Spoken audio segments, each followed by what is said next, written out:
Welcome to a place for those in search of truth and conviction, a place where we discuss culture, politics, philosophy, and everything in between. I'm Luke, and I'm here with Russ. This is Hardly Strictly Politics.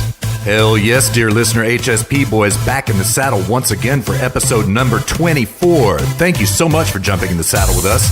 Luke and I are 24 hours behind on this episode number 24 due to some technical difficulties we had yesterday, so let me be brief. 2 separate continents, 2 separate countries, 2 separate adult beverages, 2 separate pills, 1 white and 1 black. What a hell of a week, dear listener. 2 separate trails leading to the same inevitable conclusion, 2 separate 2s, adding up to 1 collective 4. Episode 24 in the house presently, dear listener. HSP Boys are chomping in the bit, so let's strap in and get comfy.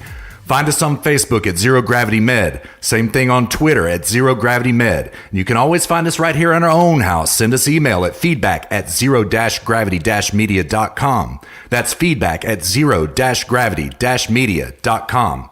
Subscribe to us on iTunes, Stitcher, and SoundCloud, all 3 under Zero Gravity Media. And we got some big news this week, dear listeners, but we're going to save it for the update section, so tune in to us. Get ready for this one that we're fixing to bust on you. Oh, it's just nothing but white-pilling news.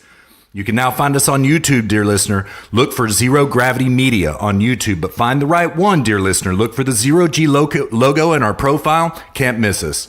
Also, drop by our website where you'll find all our shows, as well as the ability to comment directly on each show.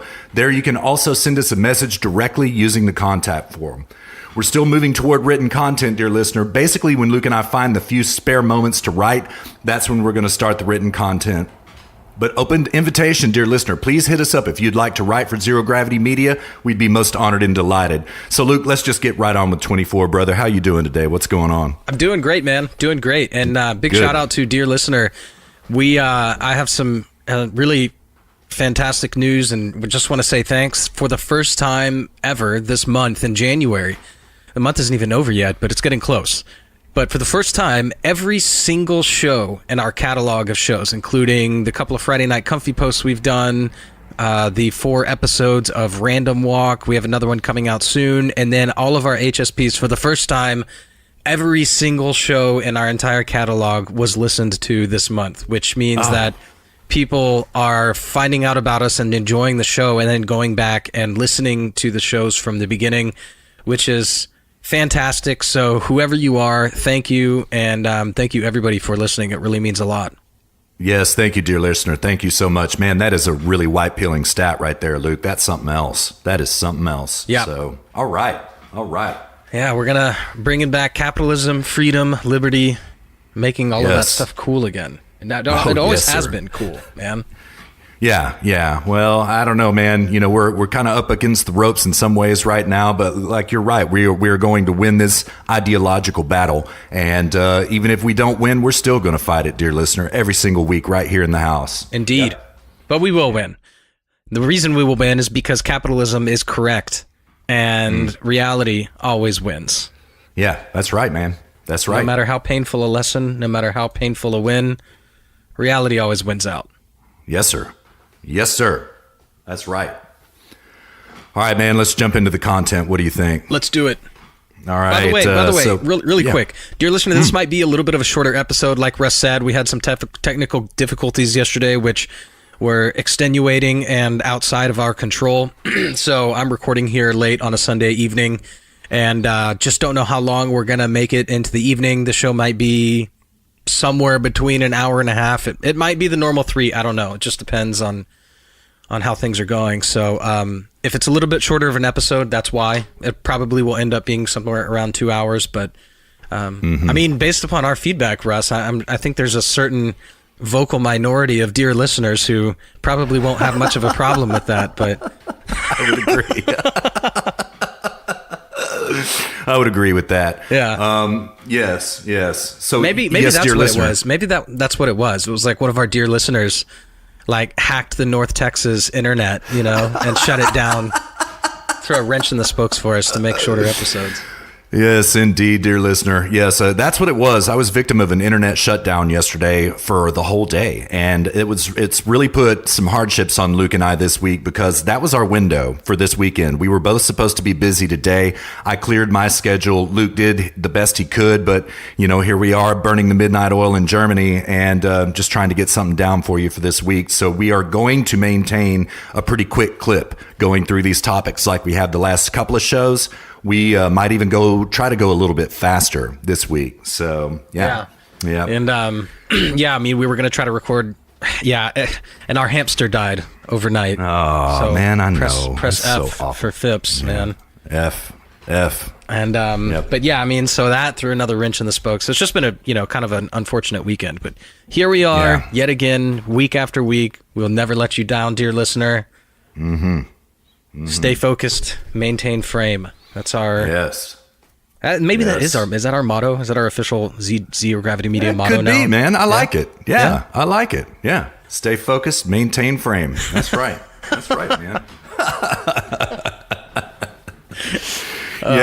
Speaking of, dear listener, I do want to, this is a good time to say this. I was going to save it for later in the show, but undoubtedly, this has been a pretty rough week for the Trump agenda. We're going to talk about all this stuff one by one. We're going to break it down for you. I see a lot of black pilling going out there in the conservative idea sphere. Okay. Dear listener, did you think that they were just going to give you back your country because we went out and voted in 2016 for Donald Trump? No, it was never going to happen this way. So, dear listener, now more than ever, choose the white pill, right?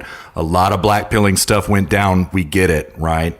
But let's stay focused. Let's maintain frame. We're never out of this fight, and we are going to win, dear listener, despite weeks like this. That's just the way it is. It's the way it's going to be. We're going to have some bad ones going forth, That's how it's going to go. Yeah, I mean, this is just a recurring theme with the Trump administration, isn't it, Russ? Just week after week after week. I mean, I don't know. There have been some weeks where I'm just like, I'm over it.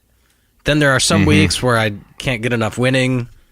Yeah. Then there are some weeks where I know the media is blackpilling. Then there's other weeks where Trump is just genuinely being an idiot. I mean, well, I don't want to say being an idiot. That's a little harsh, but you get my point. And I do. Yeah, I do. Well, I think it's undoubtedly true that he made some unforced errors this week. I think truly, and we'll point those out, dear listener. I mean, maybe they were forced errors. We don't know, right? But things could have gone better. He could have conducted himself better.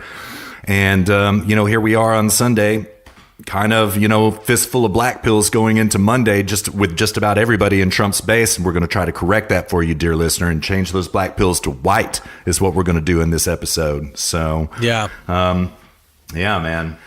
I think let's kind of take it in reverse chronological order, or let's just, jump to the one that kind of has hogged up all the weekend airtime space, and that's the Roger Stone arrest. What do you think about it, man? I think it's, again, this is something that we've talked about on numerous shows. I think this is third world politics. I think that it's the way in which they went into his house and arrested him was totally unnecessary. If you aren't aware of, we should probably tell dear listener who Roger Stone even is. True. He is sort of an OG, an original gangster of politics, going way back to, God, man, when did he enter the scene? Like, who was in office when he Nixon, man. I would say probably Nixon. Yeah. He's 66 now. So I would say that he really came in earnest when he was in college, man. So let's call it 48 years ago. So probably Gerald Ford, actually. And I think that's right. I think it was Gerald Ford when he, kind of became his gangster self, Yeah. So, yeah. And how would you describe him? I don't think he's necessarily a political hitman. I think he's just a very, very, how do I put it? Hardcore activist. Yeah. Sometimes I call him a political hitman, but I agree. I think that he is a political strategist for the right wing. He's very shrewd. I don't want to take anything away from the man whatsoever, but I've always kind of viewed Roger Stone as a little bit of a scumbag. It's kind of like Paul Manafort, man. He's a scumbag, but he's our scumbag. That's kind of the way I've always viewed him. I mean, but I do think he is very smart and very politically agile, So, I think political hitman is a little bit too extreme, but the original, not the original, but the official way to put it would be that he's an oppo researcher. He does opposition research. Yes, sir. Mm-hmm. So in as much as he is a political hitman, it's in his role as a opposition researcher. Yeah. And he's a strategist, a lobbyist, an author, consultant. Mm-hmm. Russ, I just jumped over to his Wikipedia. So he did come around in the 70s, and he worked on the campaigns for Nixon, Reagan, Jack Kemp, Bob Dole, and then Trump. Yeah. Wow, man. Huh. And I don't know if you saw this, but when he came out of his court hearing, he did the Nixon thing with his hands up in the air. Yeah. What, dude? I did see that. I'm a little bit younger than you are. Help me understand. What was that? I mean, I know the photo of Nixon coming out of, was that Marine One? Uh-huh. And it was. And he had his hand, both of his hands up in the air with the peace signs, I think. And what was that? What was that in reference to? He had just resigned. He was flying out of the White House for the last time, and when he came off Marine One, he threw the peace sign out, kind of as a sort of FU to the media and the liberals, kind of as a show of strength that you didn't really knock me down, even though they did. Break me, sort of a thing. You didn't break me, yeah. Mm-hmm. And he had just made his "I am not a crook" speech and stuff like that, and when he resigned, and actually I can't remember, those may have been separate speeches. Oh man, where's our buddy when we need him? I wish he could call in right now and set us straight on what the facts were about this. But yeah, that was Nixon exiting the office is what it was. Yeah. So yeah, and Stone did it. I couldn't believe it, man. Yeah, dude. Yeah. I would not have wanted to associate myself with that moment in political history, but he did. Yeah, he did. Yeah, he did. So yeah, he dear listeners, so basically what happened here, the context here is Roger Stone, he's been in a little bit of, I wouldn't say hot water, but he's definitely been under the magnifying glass of the Mueller special counsel. Mm-hmm. And they've been trying to go after him, and he's maintained frame, just like we do every week, every weekend here at Zero Gravity Media. He's just maintained frame. He has not capitulated. And on, what was it, Thursday or was it Wednesday? Thursday. Yeah. Thursday. Yeah. The FBI raided his house at... Oh, I'm sorry. No, it was Friday. It was Friday morning. Was it Friday? When that happened. Yes, it was. Oh, gosh. Sure was. Well, the FBI raided his house at some ungodly early hour in the morning. Not machine guns, but assault weapons and all. Yeah. And caught him in the dark, in his pajamas, just kind of let it like, hey, what's up, guys? But it was a straight up like drug lord style raid. And guess who was there? Guess who hey, we were right here too at Roger Stone's front door at the same time. What a coincidence. Yeah. CNN was there. CNN. Yeah. Somehow they knew to be at Roger Stone's doorstep at, what was it, like 4 a.m. or 5 a.m. or something? Yes, sir. Mm-hmm. And so they hauled him in for, I guess, some sort of questioning, some sort of soft interrogation, and then let him go. And he's just fighting it, doing his thing. And this is Mueller. I think this is Mueller's sort of Hail Mary before the February report drops. And yeah, man, I mean, to answer your question, Russ, I think it's just third world politics. I think it's a gross display of where our politics is today. And I don't think it's any more complicated than that. I couldn't agree more. If he gets put away, this will be, I mean, first of all, I hope Trump just pardons him if he gets put away, assuming he's innocent. If he's guilty, then of course I hope he does get put away. But I don't think he's guilty of anything that the left certainly isn't already doing and hasn't already done. Sure. But, if he gets put away for something, I've seen people talking about him getting put away for the rest of his life. because he's 66. And if that's the case, that's just so egregiously immoral and disgusting. And this is just, they are just playing politics, and he has just found himself in the role of just a pawn in all of this. Yeah. And I don't know. I don't think there's anything more to it than that. What do you think, Russ? I agree 100%. Just for a little bit of color commentary about the CNN thing, Caitlin Collins says that the reason that CNN was posted up outside of Roger Stone's house is like, oh, we noticed a huge uptick in grand jury activity, and so we sent a camera crew over to Roger Stone's house, just in case. Oh, lie. Yeah. That is an absolute lie. Okay, if you notice such a huge uptick in grand jury activity, how in the hell did you associate that to Roger Stone? Right? There's no way that you could have done that whatsoever. So that is a lie, dear listener. They were tipped off by somebody, by Robert Mueller himself or somebody in the Mueller investigation. And I think I know who that person is, but I don't know if we're going to have time to get into it. Can't prove it, so it's speculative. Anyways, about CNN, Trump tweets on Friday, greatest witch hunt in the history of our country. No collusion. Border coyotes, drug dealers, and human traffickers are treated better. Who alerted CNN to be there? Well, Queen Anne got up on him for saying that, and she tweets back to Trump in this circumstance. Trump tweets about Roger Stone raid. Who alerted CNN to be there? Just think, if you were president, you could haul the FBI director's ass into the Oval Office and ask him yourself. Very true. Very true. He could. So we're seeing, this is one of the black pilling things that we kind of want to correct here, dear listener. We're seeing a lot of black pilling about Trump's words, Trump's rhetoric, Trump's talk, and not enough action happening. Okay. Well, Trump does have the bully pulpit, and he has the bully Twitter in this case. I think he's absolutely right to put that on Twitter, right? I think Ann Coulter is also absolutely correct to push back on him about that, And now that she has, I would not be surprised if we hear about a meeting between Christopher Wray and Donald Trump sometime in the next week, because we do kind of need to know who it was that leaked to CNN about Roger Stone getting arrested. Like Luke said, it's pure third worldism, pure third world politics, and it's just gross. It's absolutely gross. Okay. Now to shift gears about this a little bit, I want to make this point. I'm an everyday reader of Byron York now. He writes for the Washington Examiner. Now, Luke and I are not attorneys, but Byron York is an attorney. And right after the arrest happened on Friday, he dropped an op-ed in the Washington Examiner. I highly encourage you to go read it for yourself.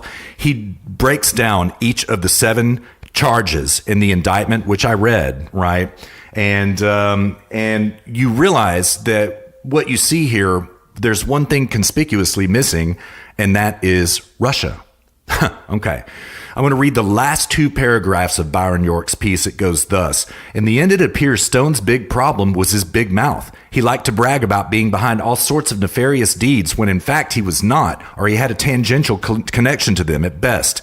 That led to this chain of events. 1, Stone bragged in public. 2, the House committee asked him about his bragging under oath. And 3, Mueller investigated the veracity of Stone's sworn testimony. If Stone had not popped off about himself all the time, he probably would not have gotten himself in trouble. Stone presented a pretty accurate picture of himself in an interview last November with CNN's Michael, can't say, Smirkanish, I think. What I've done here is perfectly legal, Stone said. I took a solid tip and entirely public information, and it could be gleaned from the WikiLeaks Twitter feed and by setting a Google News alert on Julian Assange and reading every interview to hype and punk and promote imposture and bluff the Democrats, end quote. The problem came when Stone was asked under oath about his statements. It is one thing to hype and punk and promote imposture and bluff when talking to the press, but another to hype and punk and promote imposture and bluff when testifying under oath to a congressional committee. Roger Stone knows that now. I think that's a very fair point, Mr. York. Not very well said. So what this means, though, dear listener, is that nothing in this 7-count indictment has anything to do with Russia at all. Nothing. That's what Mueller is supposed to be investigating, is Russia collusion. Okay. What all of these 7 indictments are about is WikiLeaks. Okay. These are all process crimes about banter, probably between Steve Bannon when he was with the Trump campaign asking Roger Stone for more intel about the WikiLeaks drops, which we know for a fact that Julian Assange never gave to Roger Stone. Okay, so this is all being set up as a way to impugn WikiLeaks, dear listener. That's what this is about. It's not about Roger Stone at all. Well, it's about one other thing, to be fair. It's about to dirty up Trump. Russia, Russia, Russia. Oh, you see, another one indicted. We got 25 indictments now. And that's what the left is exactly crowing about. It's red meat for the leftist base, right? Yeah. But none of this has anything to do with Russia. Once again, third world politics, dear listener. Third world politics. You know, and really blackpilling, man. I mean, when you look at it in whole, you know. Yeah, it's pretty. I've seen people on Twitter, leftists, especially journalists on Twitter, you know, going on about, oh, another indictment. This shows the deep-seated corruption that runs rampant in the Trump White House and administration, and this and that, and on and on. And like the key operating term here is shows. And yes. The point is, this doesn't quote unquote show anything. Nothing is shown here. An indictment is just an accusation. That's all it is. That's right. That's right. It's all it is and nothing more. And we've seen so far nothing but process crimes. We haven't seen any real evidence of actual collusion.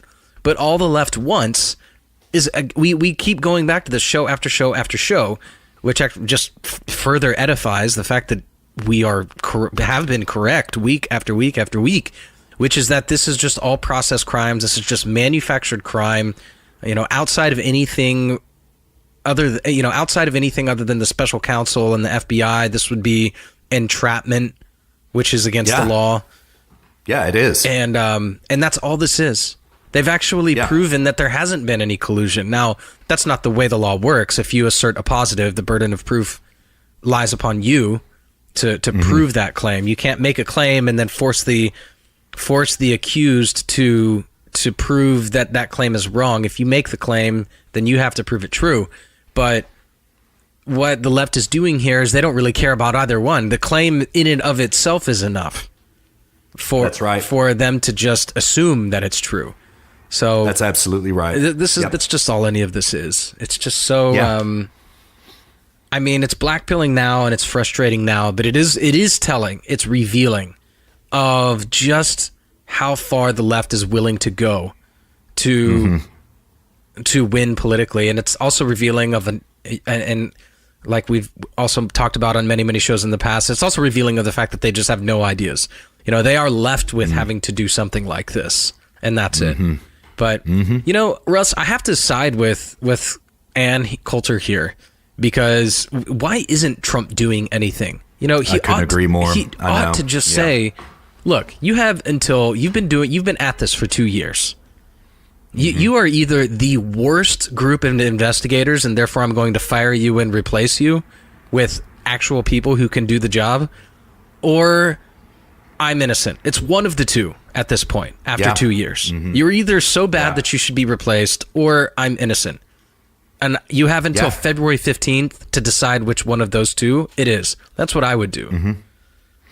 I would too, Luke. I do agree with Queen Anne about this entirely. We're seeing too many words and not enough tangible action on all sorts of things, on State of the Union, on the shutdown, on the border wall. Too many things to name. Well, actually, we are going to name them. We're going to get into them bit by bit as the show goes on, dear listener. But I agree. I'm getting really frustrated with all talk and no action. You know, I'm getting really frustrated with it.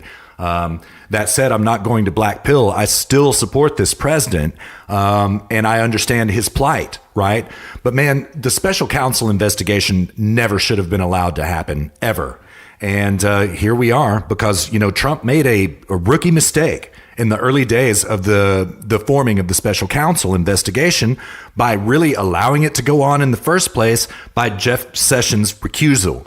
What should have happened right then is, like, Jeff Sessions says, okay, I'm going to recuse myself from this. Then Trump should have said, okay, you're either attorney general or not. Get out. Get out. I got to get a new attorney general if you're going to recuse yourself, you know? Yeah. It's because Jeff Sessions recused himself that we have this special investigation. And Trump could have nipped it in the bud very quickly, and he didn't, you know? Yeah. And this reminds me of, like, sometimes at work, somebody starts up a project and you know you're going to be impacted by it, and you don't do anything about it, and then 6 months later, it's just blown up into this nightmarish situation, and you're just absolutely saying, God, why didn't I, speak my mind at the outset of that? Yes, sir. Yes, sir. But, that's a little bit bigger of a deal than when you're the president of the United States. Exactly. Yeah. Yeah. It is, man. Driving the agenda that he was trying to drive. Now, dear listener, Luke and I fully acknowledge that he is under extreme opposition by the left altogether. By more than half of the cuck-looking party, for sure. They've got their long knives out for Trump. By the media, by the entertainment industry. Everything is against Trump. The court system, academia. Everyone is against Trump. We understand his plight, but listen to what Luke is saying, dear listener. Like, when you're carrying the agenda that he rolled into Washington with, think of his inauguration address when he basically declared war on the deep state. Nothing less than that. You got to be ready for stuff like this, and you got to be ready to do stuff. Yeah. Now, dear listener, and also, like, don't get me wrong. Okay, let me just drop a couple white pills here about some things that have happened. Okay, he got us out of TPP. These are just off the top of my head. He got us out of TPP. He got us out of NAFTA. He pulled us out of the Paris Climate Accord. He appointed 2 really good Supreme Court justices who have cucked occasionally, but for the most part, they're better than anybody else Hillary would have appointed. He called out the NFL. He passed tax cuts for the middle class. He reinstituted due process for those accused of rape on college campuses. I didn't know that's about all that. I've got right now. Yeah, that was a recent thing. Yeah, he changed some criminal guidelines in terms of accountability for false accusation, which is important. That's good. Yeah, that's totally, good stuff. Totally. Yeah. So, those are just a few things to name that he's done. But again, dear listener, we're going to have some good weeks. We're going to have some bad weeks. This was unequivocally a bad one. No ifs, ands, or buts about it. It was a bad one, but things are getting done. I understand the frustration. I understand Luke's frustration. I share it, right? And I guarantee every single dear listener that's listening to our tones right now, Luke, feels this frustration. Man, I get it. Hold the line anyway, right? Take a break if you need to. This internet shutdown for me yesterday was kind of a good thing because it gave me a minute to just kind of get away, clean up my house, do some things for myself, eat some good food, drink some good whiskey, just take a moment off the line. You know what I mean? If you got to do that, dear listener, this is no time to get black-pilled and burnt out. Take a break. You know what I mean? Take a break, come back in a couple of days, Yeah. Yeah, so I don't know, man. I don't really have much else on Roger. Oh, well, actually, yeah, I do have some other things on Roger Stone. Chris Christie on ABC's This Week with George Stephanopoulos said that these accusations are pretty damning about Roger Stone. Okay, yeah, thanks, Christie. Appreciate it. All right, even if it's true. You don't say that. And second of all, dear listener, they're not damning. No crimes were committed here. WikiLeaks committed no crime by publishing the DNC emails. They're totally free to do that. I also want to point once again to WikiLeaks' 100% purely correct efforts thus far. They've never made a mistake, right? Where the crime existed there was whoever stole those emails from the DNC, not WikiLeaks, not Roger Stone trying to hit up Julian Assange to find out more about those emails. Those aren't crimes, right?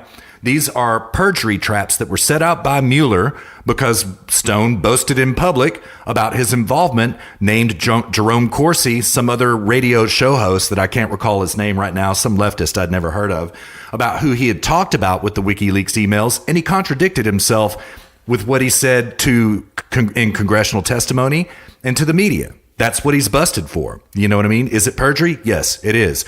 But dear listener, I can't remember who I talked to yesterday. They're asking Stone to try to recall who he talked to over 2 years ago. Come on, man. Perjury trap, entrapment, right? Well, further cucking, Jerome Corsi also cucked this morning, said that he would be more than happy to testify against Roger Stone to Mueller's interrogation committee. For real, Jerome Corsi said that. very disappointing. But he said that he would only tell the truth, you know.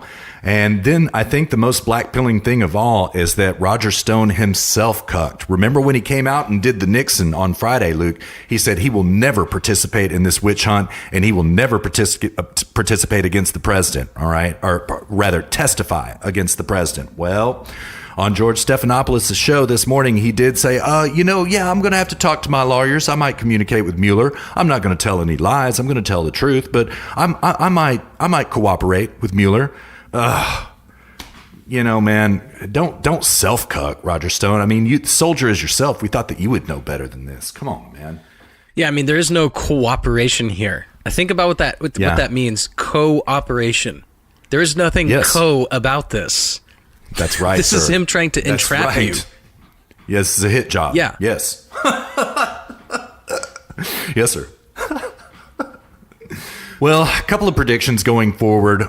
Jerome Corsi has filed a multi-million-dollar lawsuit against the DOJ and the FBI and Robert Mueller's special counsel investigation for harassment. I predict that despite what Jerome Corsi said this morning and despite what Roger Stone said this morning, I would expect Roger Stone to get involved with that lawsuit at some point in time, and maybe a couple of months in the future, but I would kind of put that on the radar, dear listener.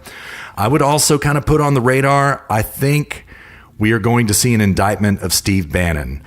Reportedly, Steve Bannon was the person in the Trump administration talking to Roger Stone about the WikiLeaks email drop, okay? If true, I believe that he will be investigated by Mueller and indicted. Those are going to be kind of a couple of months out, but put it on your radar. Just kind of put it in your back pocket, and we'll remind you about it when it comes up. I hope it doesn't happen, but I would call it likely. You know what I mean, Luke? I would call it likely. Yeah, I would. I'm surprised Steve Bannon hasn't already. Yeah, same here. Me too. Nobody's off the table at this point. Yeah, Trump himself is not. Well, actually, Trump is off the table, but nobody is. Jared Kushner probably is going to get mixed up in this. Lots of people. Yeah, nobody's off the table. You're right. Kellyanne Conway, Sarah Huck, any of them could end up being interrogated at this point. So, who knows? Yeah. Who knows? So, so that's about all I got on that, man. You got anything else? No, that's it. I mean, dear listener, the thing is with all these stories this week is it's all pretty straightforward. There's nothing too complicated about any of this. That's a good point, man. This is all... Yeah, it's all pretty easy to understand and straightforward. Yeah, it's not political theory that we're talking about. It's pretty simple stuff. And like Luke and I always say, when the president messes up, we'll call him out on it. And, the president hasn't quite gotten it right this week. And Mr. President, show up on Friday nights. Let us red pill you about what needs to happen quit listening to Jared Kushner. Come listen to the HSP boys. We'll set you straight. Indeed. Oh, man. So we State of the Union now? Yeah, yes. Well, what do you want to do? Are we doing shutdown or We're doing State of the Union first, right? Yeah. They're kind of all rolled up into one big blob of a story now, man. So, so what do you think about the state of the Union right now, man? What do you think? It's pretty unbelievable. I was... Okay, so I got some dear listener feedback on this. This particular dear listener was Pelosi 1, Trump 0.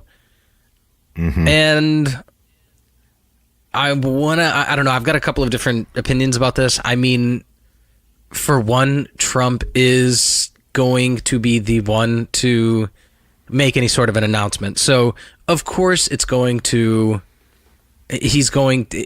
in any sort of a negotiation, he's going to have to be the one to announce what that negotiation is, which sort of implicates him as being on the losing end. So let's acknowledge that from the outset. Yeah, that, of course, absolutely. He's going to be the one to say something. That being said, I don't think he necessarily gave anything up in this. He just reopened the government temporarily for 3 weeks. But then I got to thinking about it more, and I was like, well, no, I wouldn't have done anything. I would have just stood my ground. That's all.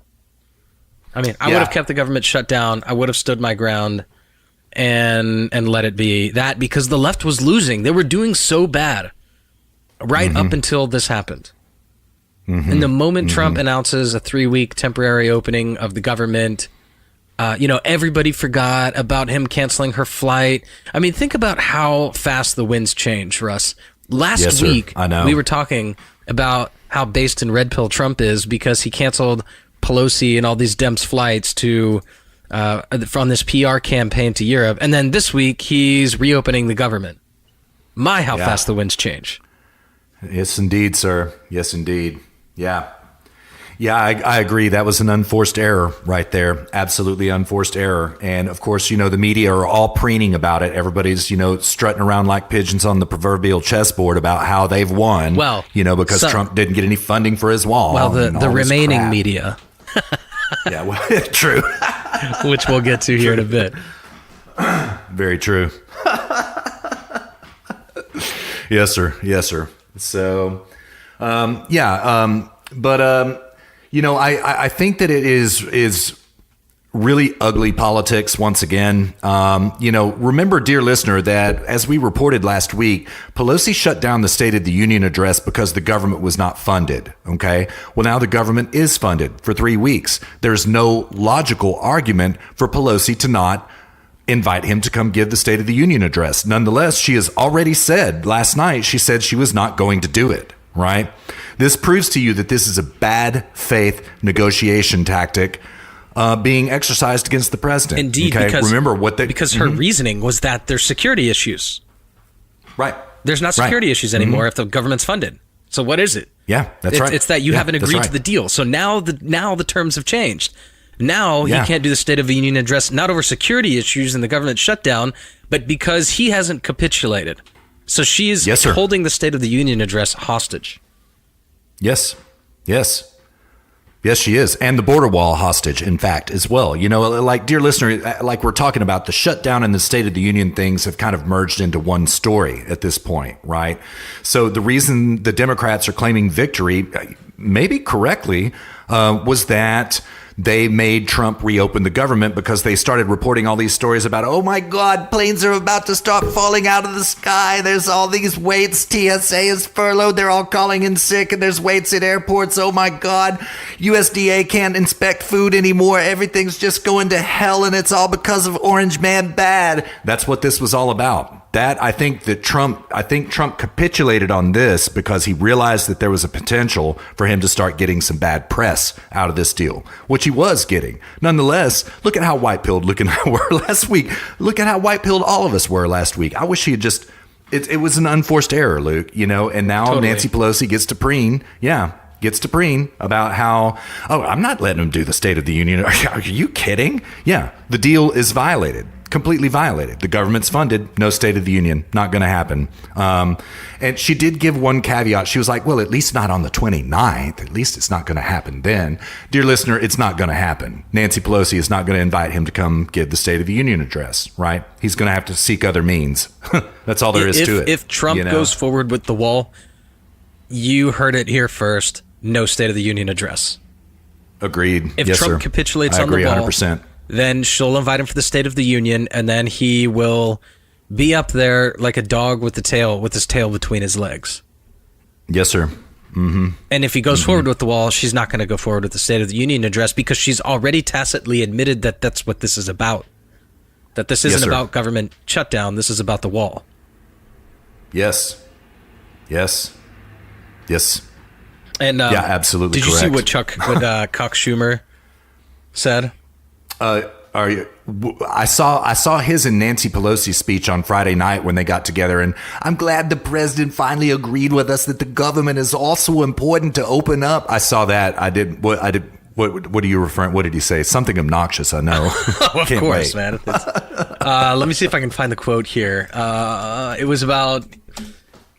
Okay, hold on. Here we go. Sorry, I didn't have this. I didn't have this in my show prep. I just remembered it. That's all good. Okay, so I've got a Breitbart piece here. We'll link it in the show description. During his response to President Donald Trump's announcement that he will sign a bill to reopen the federal government temporarily, Senate Minority Leader Chuck Schumer said, quote, "Hopefully now the president has learned his lesson," end quote. Schumer said, quote, "The American people do not like it when you throw a wrench into the lives of government workers over an unrelated political dispute. Working people throughout America empathized with the federal workers and were aghast at what the president was doing to them. Hopefully now the president has learned his lesson." Scumbag. Wow. That is so insulting in so many ways. Oh, yeah. I actually did hear him. I saw him when he said that.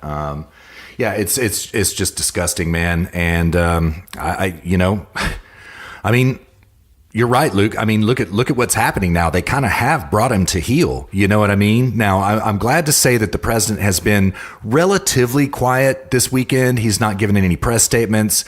Fewer tweets than usual for a Sunday and Saturday, So maybe he's, reestablishing frame. We can only hope, right? Yeah, because he's not maintaining it.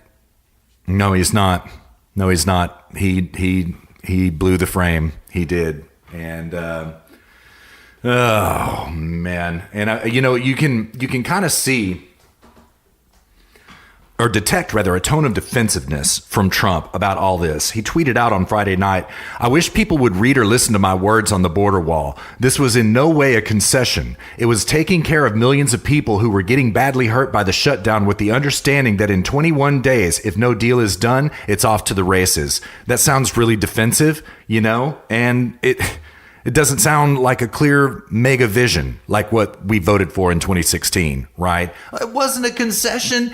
No, Chuck's got it wrong. Nancy's got it wrong. It wasn't a concession. I'll shut it again down in 3 weeks. I promise, Mr. President. You're never going to shut down this government again after you just did this. It's open for good now. That's the bottom line. You know what I mean? Yeah. Never going to shut it down again. I don't know, man. I mean, I think Trump, I don't know, dude. You have to remember that at the same time, if there's a white pill in this, you have to remember that this is where Trump shines. He shines when he's down and out. I have learned. True. He shines when look at him coming into the Republican primaries. It was people regarded his announcement as a joke. They're like, "Oh, this is a publicity stunt. This is like this is a publicity promo for his next season of Celebrity Apprentice." That was like what people thought. And he shines when he is down and out, when the pressure's on, when somebody's trying to put their thumb on him. He's a fighter, and this is where he shines. And so I don't know. I mean, if there's a white pilling aspect of this, it's that.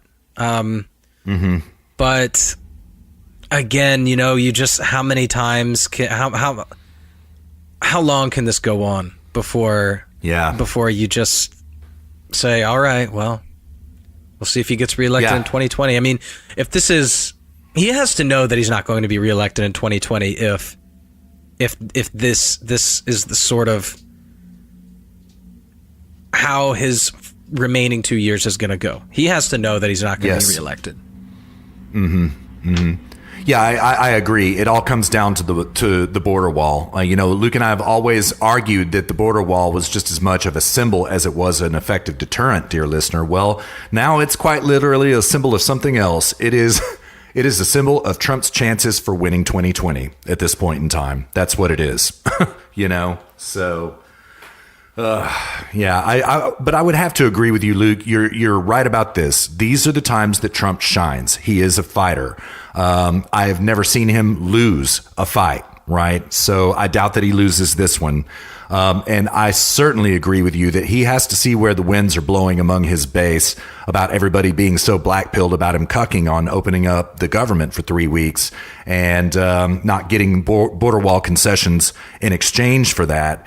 He has to understand that it's ride or die right now. He's got to win this fight or it's over.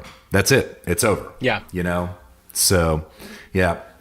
So, Mr. Trump, going forward, and we'll talk about this a little bit more when we talk about the shutdown, but you got to do two things right now, okay?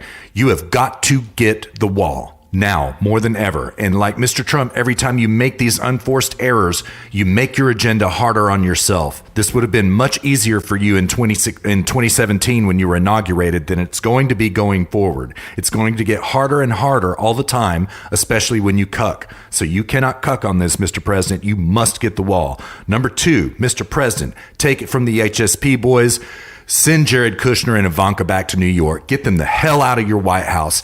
Every major defeat that you have has Jared Kushner's fingerprints on it. Get him out. Get him out. He's destroying you with your base right now. And if you don't get it, I know family is important and it's important to you too. The American people are much more important to you, Mr. President. You got 2 jobs right now. Get the wall, get your family out of government now. Right now. So, yeah. Yeah, man. Yeah. I'm getting triggered, man. I'm trying to take it easy. I don't want to get triggered, man.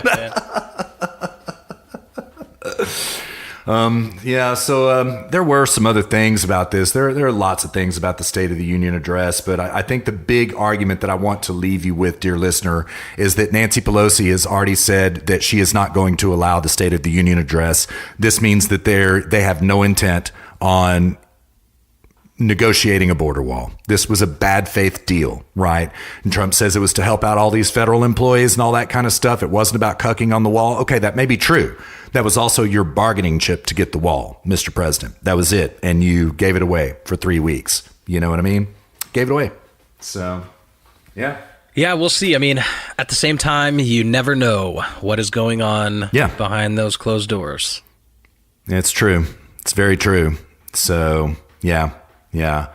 But I can tell, from Chuck and Nancy right now that they truly think that the wind is at their backs and that they are going to, take over, with their separate but co-equal branch of government. They think that they're going to take over everything. And I don't know. They're going to try. They're going to try. Lead from behind, as Obama always used to say, right? Always used to say that. So. That's so sexist. I know. Ain't it though?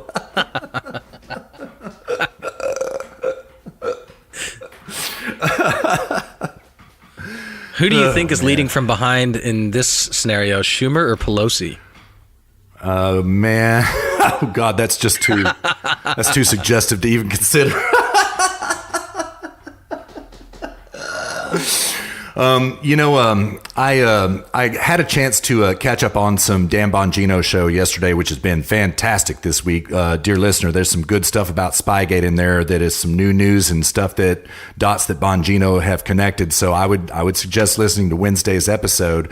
I lost my train of thought. It was something about Chuck and Nancy. Oh, there was a point that he made. Oh, it was just a little. Oh, I'm gonna have to skip it. I'll get. It'll come back. It'll come back. There was a point he made about Chuck and Nancy that was really good. Oh, it was this. Okay, about how Nancy Pelosi is trying to prop herself up as being as powerful as the president with her separate but co-equal branch of government nonsense. Okay, yeah, the Speaker of the House is not as powerful is the president, Nancy. Get it straight.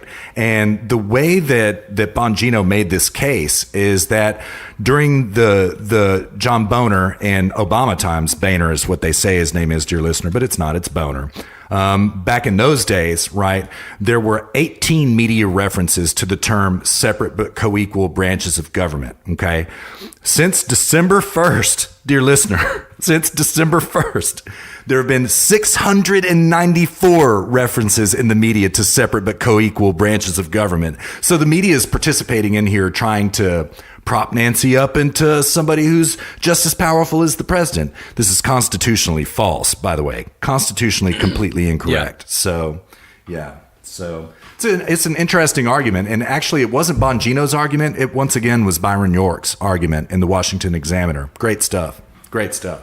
So, yeah.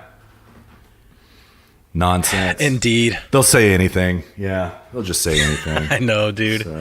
It's so... we'll see. We'll see what ends up happening. I'll be interested to see what happens 3 weeks from now. But I'm gonna guess. I may be wrong here. I hesitate to even cast this in the light of it being a prediction. But I'm gonna guess that what Trump will do is find alternative means and then pitch it as, oh, we didn't need to negotiate a deal. I'd rather get these people back to work, these federal employees back to work, and I'd rather do that. And so we took it upon ourselves to find alternative funding for the wall. And then who knows if that will actually pan out or not. I wouldn't be surprised if that's what ends up happening. Yeah. I would concur. You know, I would concur. You know, there's been a lot of press already this week, dear listener. We're kind of talking about shutdown now, so maybe we don't have to get into that. Well, we can talk about it in terms of the government reopening, because I've got some really fascinating information on that from the Mises Institute. We'll get to that in a little bit. But, you know, Trump, there was on Thursday night articles dropped all over the web about how they were already working on the emergency resolution, the declaration of an emergency to get the wall built. It seems really like it's necessary, dear listener, because Lejar has grown to 12,000 people, and they're on Mexico's southern border right now. 12,000. All right. It's not being widely reported, but it's true. I read a Breitbart piece about it, and I saw photos, and yeah, it's about 12,000. So this truly is a national emergency, right? So the story goes thus, that Trump is writing up this emergency resolution. This could be another way to fund the border wall, exactly as Luke is saying, right? Declare a national emergency, build the wall with military funds, okay? He did kind of sort of threaten that subliminally last weekend in the speech that we played last weekend and throughout the week. He's kind of subliminally threatened that, right? So now would be as great a time as ever to counter, which is honestly, that's what I think he should do, dear listener. But Rush Limbaugh on Friday made a really compelling argument about it, and that was basically this. Okay, so Trump declares an emergency resolution and starts building the wall. Okay, what's going to happen immediately? He's going to get an injunction from the Ninth Circuit Court. I mean, before ground even breaks, you know, that is going to happen, right? This is going to filter all the way through the court system, through appeals, go all the way up to the Supreme Court, like always, like everything else Trump tries to do by executive order. That's what's going to happen. And Rush makes the argument that, you know, this is really bad because we're talking about this in terms of immigration and border security right now. Once he does this emergency declaration and the courts enjoin him, well, then it becomes a discussion about the court case and executive power rather than strictly topically about immigration and the border wall. He's got a good point there. I would push back on Rush slightly this way. He's never going to get the funding he wants from Congress. All right. We can already tell by Nancy Pelosi's actions regarding the State of the Union. It's not going to happen. Right. With 12,000 people coming up right now, Mr. Limbaugh, I would say that the emergency outweighs the politics of this situation, right? This is a very violent, by the way, dear listener, it really is, much more so than anything we've seen so far. So we've got about T-minus 2 weeks to get a wall constructed along 1,700 miles. That's the fact of the matter. So, Mr. Limbaugh, respectfully, I think that the security of our country is a little bit more important than the political optics and the political discussion at this point in time. And furthermore, I would double down this way. If he does get an injunction from a court, I would just say, screw you. Don't care what you're saying. This is a national emergency. We're building the wall right now. Come make us stop. Come make us stop building it. That's what I would do. Straight up challenge the courts, Andrew Jackson style. That's how I would do. So, yeah, but we'll see what happens, man. I mean...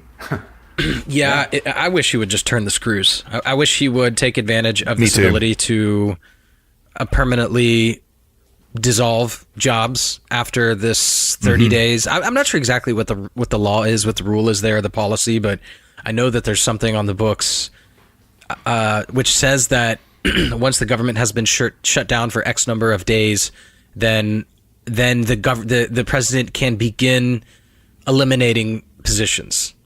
And by de facto eliminating entire departments of the government. Yes. That's what I would be doing because I would want to do that anyways. That's what I would be doing too. If I were president, I would probably set up a situation that would get the government shut down for an extended period of time just so I could dissolve all of these bloated, useless wastes of time and money that comprises most of the government. Yes, sir. That's what I would be doing. Yes, sir. I would be doing that too. I mean, he's the best at saying you're fired of anybody else we've ever seen in the world. Why he didn't exercise his right to do that? I mean, remember the anonymous op-ed that we posted last weekend, Luke, from that guy that wrote in the Daily Caller who was like, yeah, I'm affected by this shutdown. I'm about to miss my second paycheck. It's hard. You know what? Still, lock the doors, sell the furniture, and fire 85% of these sons of bitches because they're doing nothing except either nothing or working against the president's agenda. Yeah. So, and I support that sentiment. Yeah, this is the sort of thing that would get. I do think that they would turn, that the American people would turn on Schumer and Pelosi because they would say this is the hill you're going to die on. Is $5.7 billion in border security for a fence. Mm-hmm. This is the hill you're going to die on. You're going to allow this to happen. Yes. I think that people will, and also it shows a certain moral fortitude in one's stated mission, which is to build the wall. It shows I will do anything by any means necessary, save for just straight up violence. I will do whatever it takes to get this done. I ran on it. Mm-hmm. I've been saying it for years. This is, this border wall thing. This is not border wall necessarily for Trump. This is Trump's very name that's at stake here. Yes, sir. This is what he's built his entire reputation up on. This is the hill he's going to die on. That's exactly he's created that hill himself by the things that he's said and done and not done over the course of the last 3 years, including the primaries. So this is the hill he's going to die on. And unless he forces something out of Pelosi and Schumer and forces them into this position where the hill you're going to die on is 85 or 800,000 government work, 85% of the government workforce. That's the hill you're going to die on. And you need to decide. And guess what? I have the power to decide who dies on which hill. So this is now your decision to decide if you want to die on your hill or not. Yeah. Yeah. Well said, brother. Very well said. Could not agree more, man. Because as we demonstrated last week and the week before, dear listener, right, the polling was turning in Trump's favor on this unequivocally, right? Nancy and Chuck were losing this issue in the public, right? It was already happening, right? Now, what I find particularly really frustrating about this, Luke, so frustrating, man, is that, okay, these the laws to which you refer are called RIF laws, okay, reduction in force laws. I mistakenly called them RIW laws 2 episodes back. Small correction, doesn't go against our accuracy, but they're reduction in force laws, and you were right. That's exactly what they say. Is after 30 days of furlough, the president can begin to remove federal employees permanently. Okay. Well, now that he's opened up the government for 3 weeks, we're back at, if he closes it down, which I don't think he can, but if he closes it down again after 3 weeks, now we've got to wait another 30 days before he can start rolling heads of these useless government bureaucrats. You know what I mean? And so he just totally threw away the 30 days of political capital, and not political capital, of raw political power that he had built up and saved up and deposited straight into his account. He wasted it. Yeah. Right? We've got to start all over again on that 30 days. So frustrating. And that's the thing. Yeah. He has all the power in this. It's amazing to me that he's even negotiating. He has the power. Yeah. He has all the power. Mm-hmm. Yes. That's it. Yes. And yet here he is negotiating and giving leeway. Giving slack on this. Yeah. It's really amazing. He's got to be up to something. I hope you're right, man. Yeah. He's got to be up to something. I've gone through it, moves and counter moves and stuff like that, and tried to think of it. There are some possibilities, but nothing really good. I mean, what it seems to be, if you really look at it most cruelly, it seems to be pure cuckery, that he just wants to be liked by the media, right? He wants to be seen as a reasonable negotiator. He doesn't want to be seen as Satan himself. Well, Mr. President, as the HSP boys have told you numerous times, they are never going to change their perception of you. They're never going to give you a break about anything. So just stop it, right? Stop trying to appear reasonable. Yeah, there is no reaching across the aisle with the left.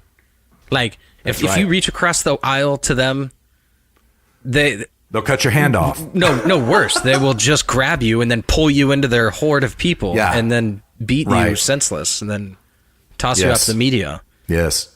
Mm-hmm. You know? Yeah, that's it's like right. sticking your hand into a muddy pond. You don't even know what's in there. That's reaching across the aisle with the left. And maybe he's learning the hard way that you just can't do that. This is why the conservative right, you know, they were, we're going to reach across the aisle. No, you never reached across the aisle. You just picked up your flag and sauntered left a little bit. That's what you did. That's right. Yeah, that's right.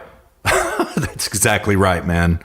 Oh, it's frustrating, man. It's frustrating. You're so correct, man.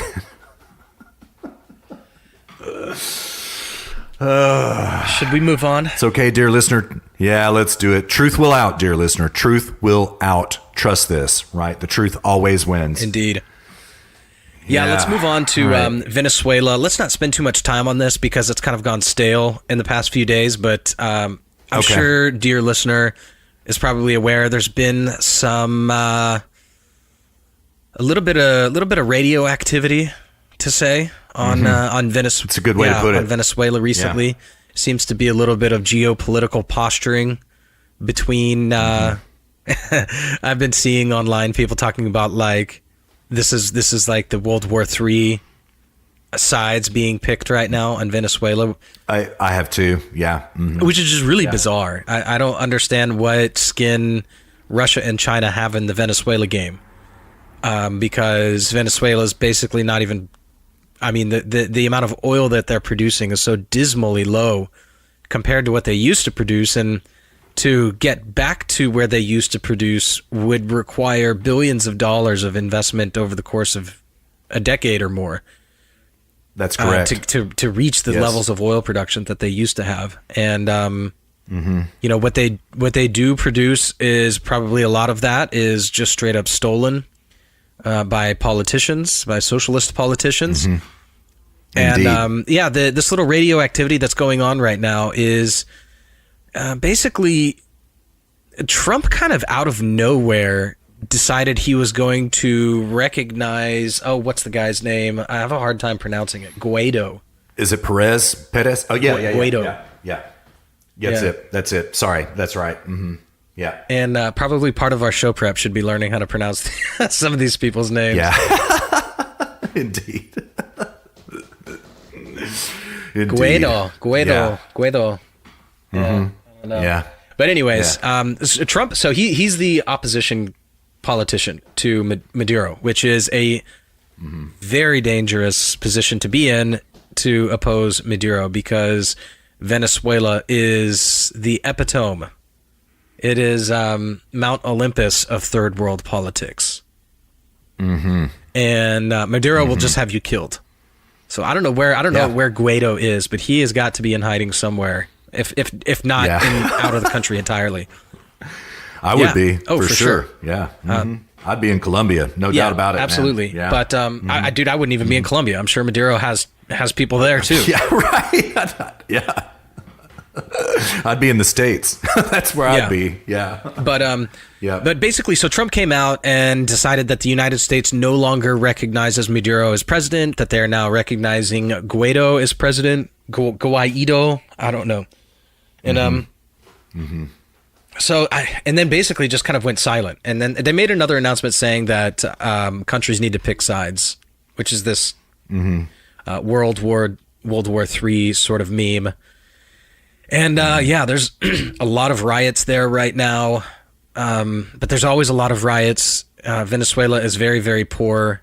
They have had, I think, more than 1,000,000% increase in inflation. 1,000,000%, more than 1,000,000% inflation.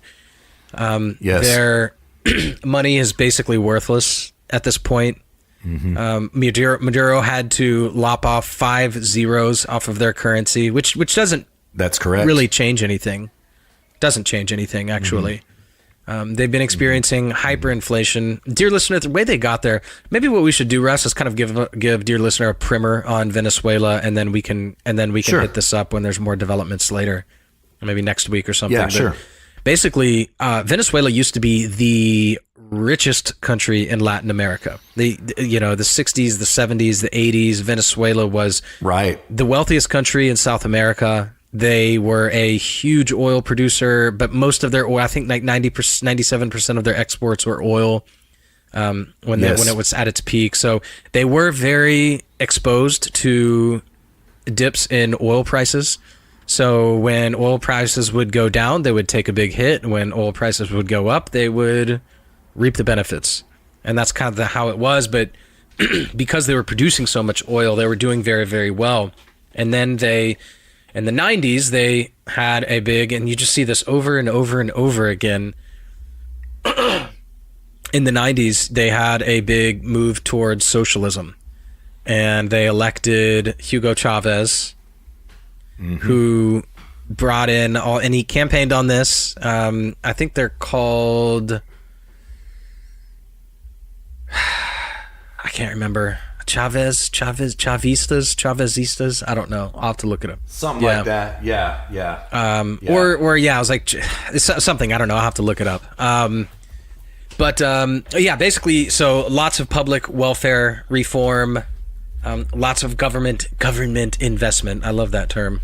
In infrastructure, and at the same time started inflating their currency, taking on debt, then inflating it more to pay off that debt, and slowly but surely the economy began to crumble. Then Chavez died and basically left, well, not basically, he just outright and explicitly left Maduro in charge, and that's how Maduro came to be. And any sort of an election that's occurred has just been a total mockery of what an election process is supposed to be. And Maduro has just made it worse. 10 years ago they were saying that Venezuela couldn't get any worse, and then it's just only gotten worse every year since then.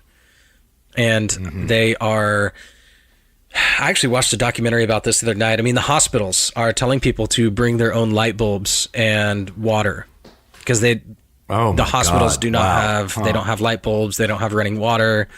A lot of times they can't even help people because they just don't have anything. They have literally nothing. They're basically just a doctor in a hospital and kind of just doing what he can with basically nothing.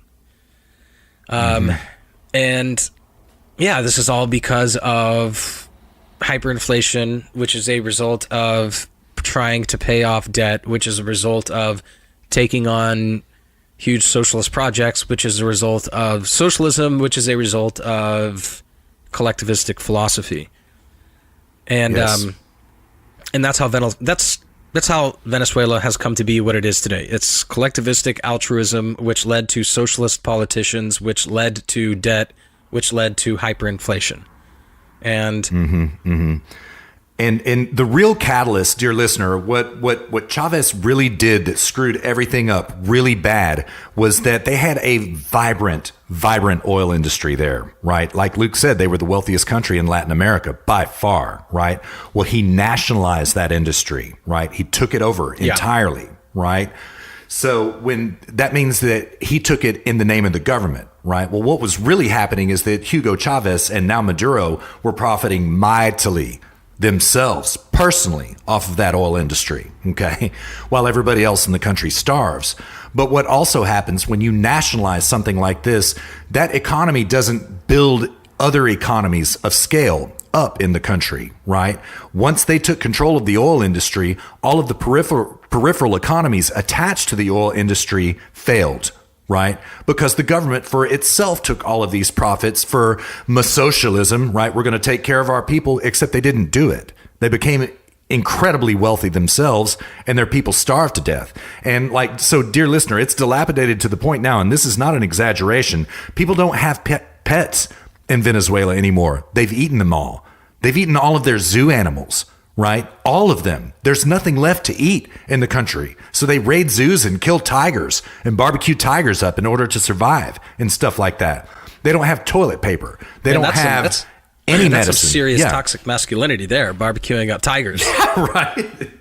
Yes, indeed, man. Indeed. They have nothing at this point. Yeah. Yeah. And Russ makes a good point. I mean, when you think about peripheral industries to the oil industry, there is no industry in more foundational than the oil industry. There is none. Yes. Yep. I mean, that's our right. civilization as we know it today is based on the oil industry. It touches everything. Absolutely. If that fails, so everything fails. Yes. Which is also why That's environmentalism correct. is so dangerous as well, because their attempt to make oil more expensive, it will make oil-based products more expensive, which is just basically everything. Life more expensive. And in Venezuela's case, it was much more overt and explicit, where they were just taking on debt to. They were basically they were stealing money from the nationalized oil industry, using it for themselves and for bribes and to prop up themselves as being the politicians in power. And then they were taking on debt to fund all of this stuff. And then when you hyperinflate to pay off debt, this is one way in which economy can collapse, which is hyperinflation. And the very quick gestalt on what hyperinflation is, because I love how everybody, even in this documentary I watched, they were like, here's what hyperinflation is, and they gave this they were like, it's when you print money, and that was like their explanation. I was like, you didn't even explain what it is. Right. Basically, what hyperinflation is, it's a way to pay off debt, but that you're not really paying the debt off. What you're doing is making yourself more poor in the process. We may have even talked about this on a previous show, but it's worth talking about again briefly. I know Robert and I have talked about it on Random Walk. What hyperinflation is like, okay, dear listener, just imagine your bedroom, everything you have in your bedroom. I don't know if you have a TV, your wardrobe, your bed, all your clothes, your shoes, if you keep them there, just all the stuff in your bedroom, just that stuff. And you just take it and make a big pile out of it. Just pile it into the middle of your bedroom on your bed. Some of you neats who haven't been reading your Jordan Peterson, it probably looks like that anyways. But clean your room, dear listener.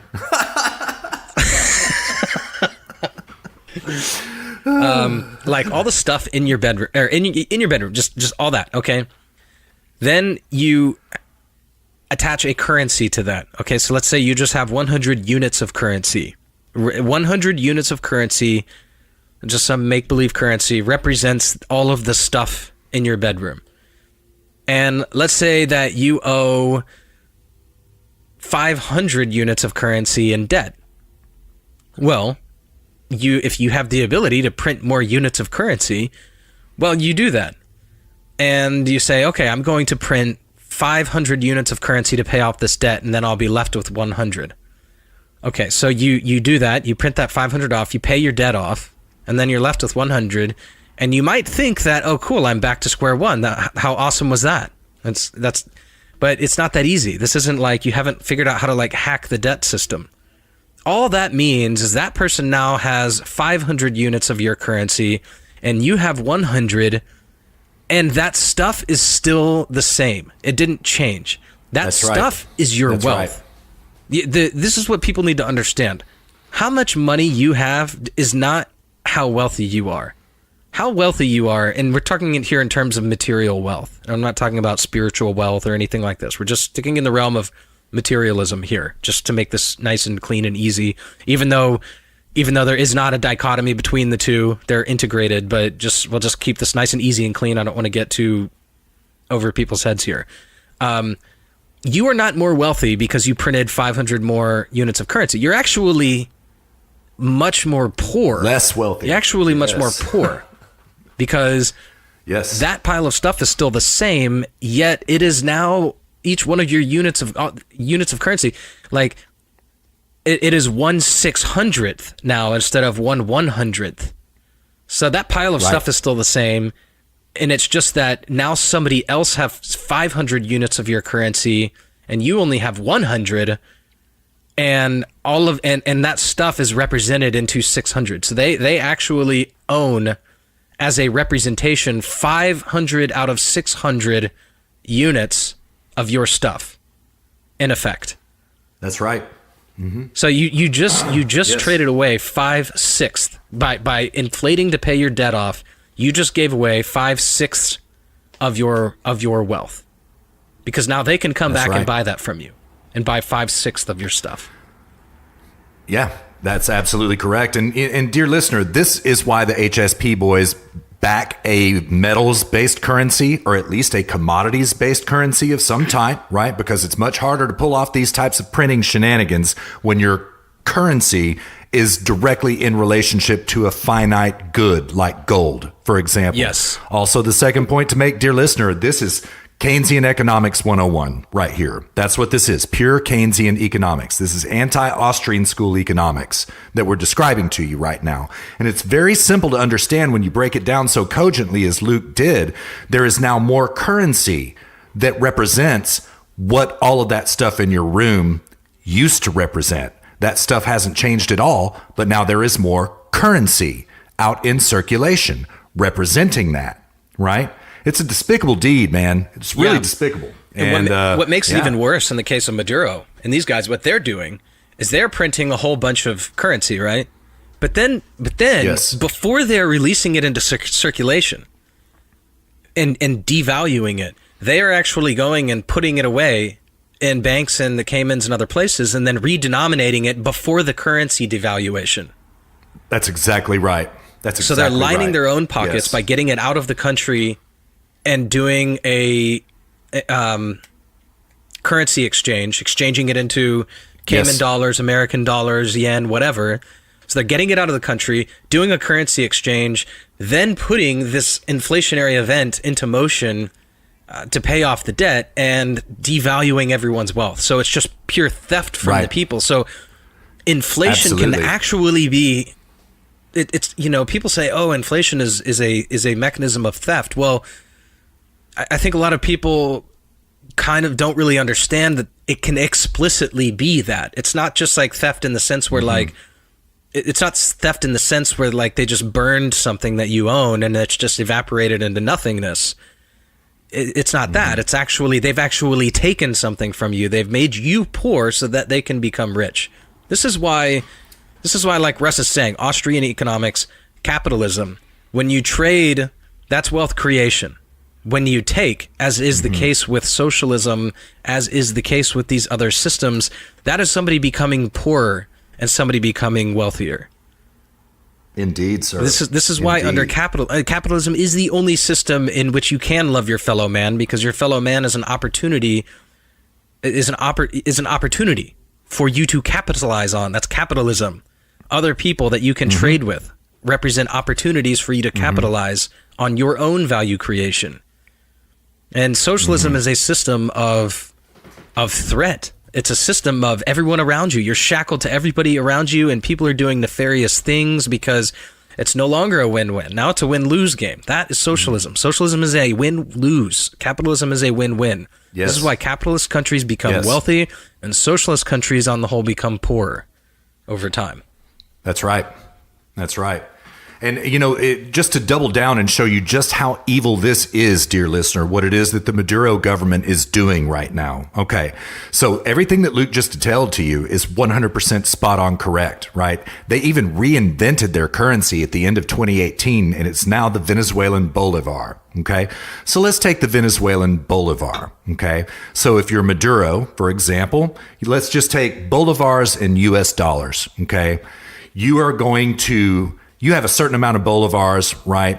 And you decide that what you're going to do is take those bolivars and go put it into US dollars, right? So through a currency exchange, you exchange X amount of bolivars for X amount of dollars, right?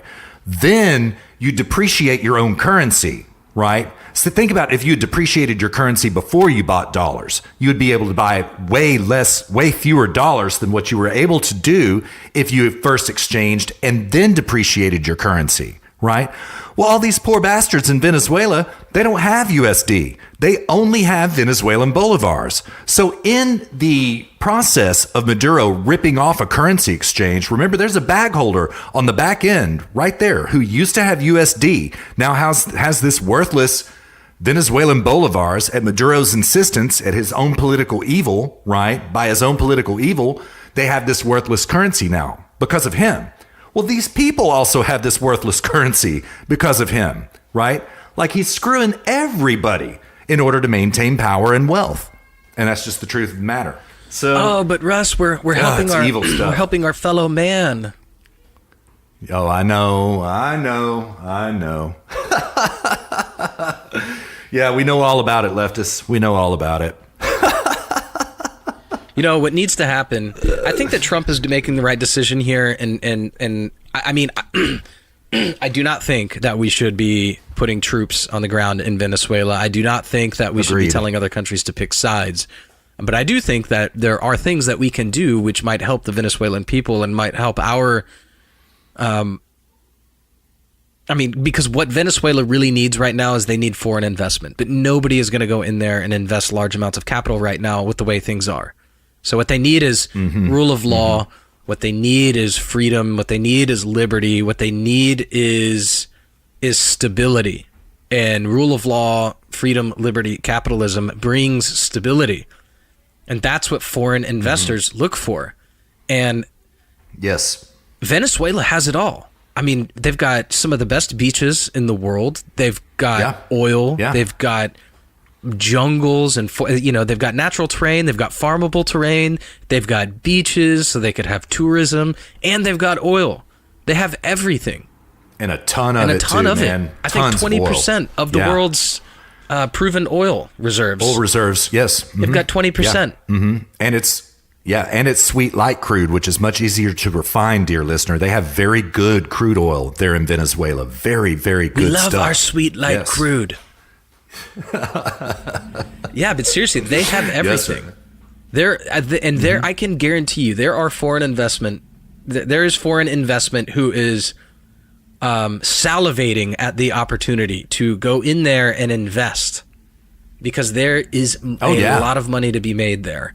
And all they are waiting for is some stability. They're not going to go in there when it's this unstable. They're not going to go in there with this type of socialism, with these people in charge, with the chaos that's going on. And I think that Trump should do things to try and facilitate this process, but it should be things that are not at the expense of the American people. It should be things that don't threaten our own sovereignty.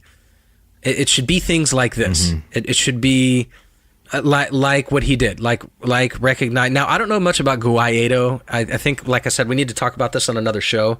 So, and maybe this guy is a dirtbag too, but I doubt it. He's got to be better than. I mean, anybody could be better than Maduro at this point.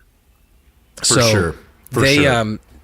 So what Venezuela needs is foreign investment, and what foreign investors need is stability. And if Trump can if the United States government can do something to facilitate that, which is not at the expense of the American people, something as simple as recognizing somebody else as the president, then I think that would be a good thing. Maybe pulling out of the UN, if the UN does not remove Venezuela from their Human Rights Council. That would be great. Doing things like this. Oh, yeah. I think that would be an interesting proposition. So, yeah, I mean, but there's not much to say at this point other than that, they got here through bad philosophy, collectivist altruist philosophy, which is this, everyone is just otherism. That's what altruism means, is just otherism. Just everyone's concerned with everyone else and not the self. And which leads to the election of of socialism politicians who are socialist. That's what that leads to. Socialism leads to debt and corruption, and debt and corruption lead to economic collapse. And in Venezuela's case, it was hyperinflation, and they are left with rampant corruption, rampant crime, rampant death, poverty. The average Venezuelan lost 20 pounds in 2017 due to food shortages. I heard that too. And just a complete collapse of their economy. And what they need is freedom, capitalism, liberty, rule of law. And if they get that in place, they will see a lot of foreign investment, and then they will become rich again. But Yeah. Yeah. And I think, dear listener, I mean, just to double down on what Luke said. Now, there was one thing that he said that I found really intriguing, and that is threatening to leave the UN and throw him off of our shores if Venezuela is allowed to remain on the Human Rights Council. We've talked about this in previous episodes. I had not thought of that suggestion, Luke, and that is a great one. But dear listener, I mean, we're trying to roll hard and fast this week. And another thing that happened this week is that both the Senate and the House passed a bill that makes it illegal for Trump to withdraw from NATO. It pretty much also makes it illegal for him to renegotiate NATO. Okay. If Trump were to threaten to leave the UN, we can guarantee that the Kucklican Party and the left would throw a draft bill together real quick that would pass, 333 to 17, like this one passed in the House this past week. They would do something about trying to prevent him from doing that, even in terms of negotiation, right? But I think that that's a fascinating idea and something that we ought to do. I mean, hell, let's just go build a Trump Tower in Caracas, man. What do you say? Hey. Tell you what, well, let's build a Trump hotel here. It'll be great. We'll just put a couple of casinos over here by the beach and build this big, beautiful tower. Yeah, stuff like this, right? Now, I want to clarify what Luke is saying, dear listener. What we're seeing is a lot of involvement in Venezuela from China and Russia. Okay. Now, China, I kind of somewhat understand because in terms of geopolitical might, we are exerting quite a bit of that on China right now by running naval operations in the South China Sea, right?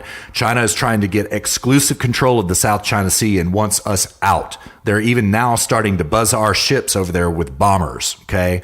So this is why China is trying to get involved in Venezuela, which is within our sphere of influence, right? They're in our hemisphere and right off our shores, okay? If I'm going to speak neutrally minded here, I get it, okay? I understand. Now, Russia getting involved right now in Venezuela is kind of chapping my ass a little bit, dear listener, because we did just withdraw from Syria and basically let Russia do what they want in Syria. And now after we do that, in exchange for such a good faith move, they're going to come and try to get involved in Venezuela.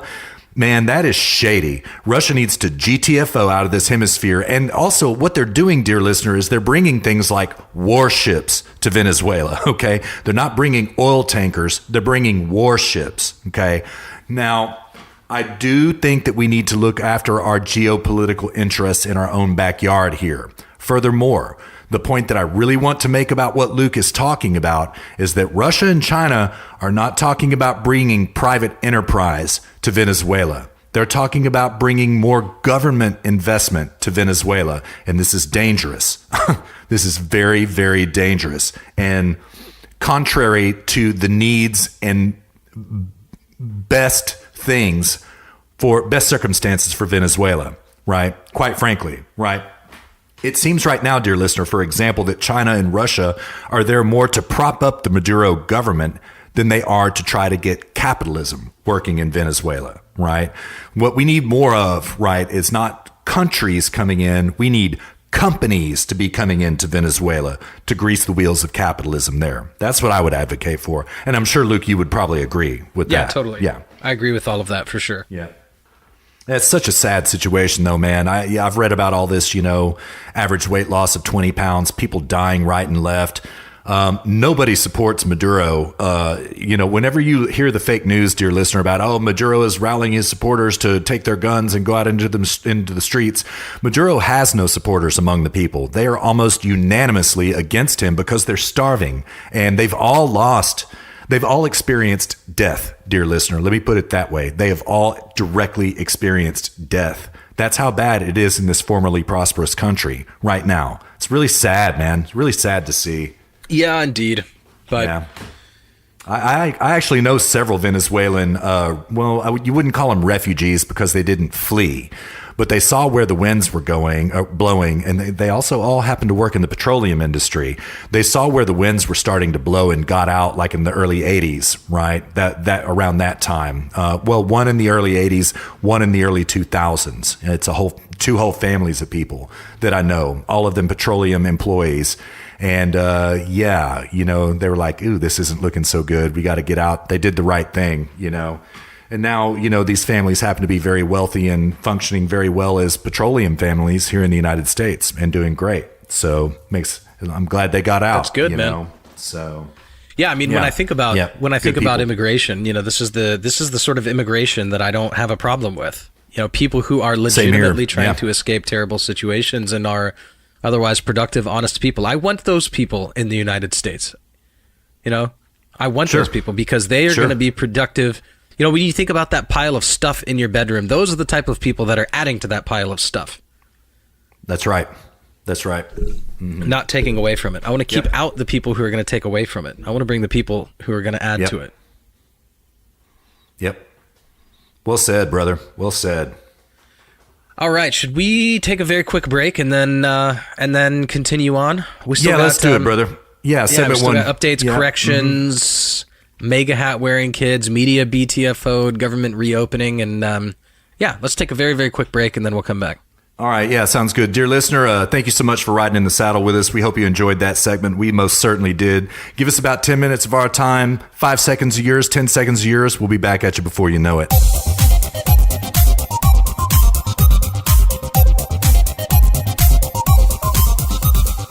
All right, dear listener, welcome back to HSP 24. Russ, we're on the cusp of a milestone, man. Are we gonna burn it down for 25? Yes, or are we are. Hold off for.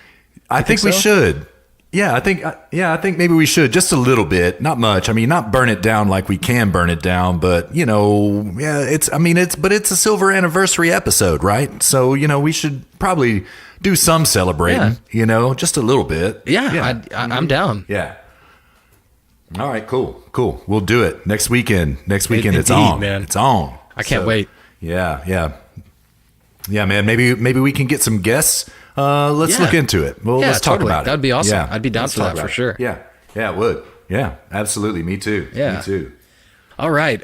So, dear listener, welcome back. We are in segment 2. Russ, I don't know if we're going to make it to segment 3. I think we should do an hour on segment 2 and call it. All right, very good. If that's all right.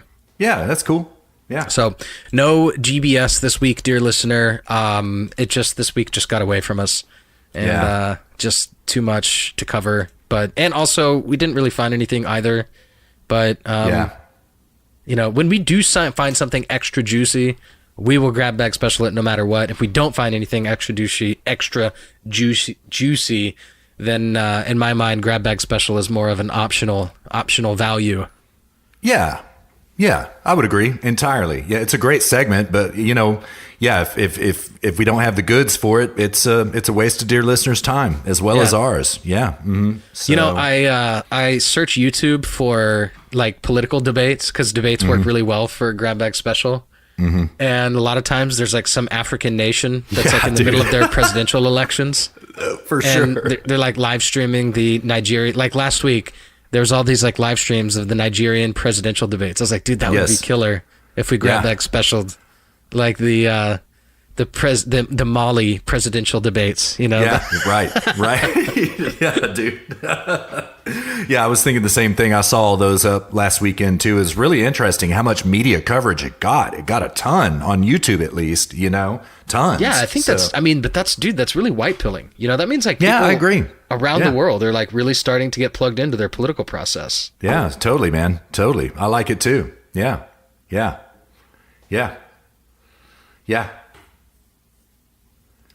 All right. Yeah. Well, let's jump in. Okay, so updates. We have one big update, don't we? Yes, we do. We got a big one, man. Yeah, you got to break it, man.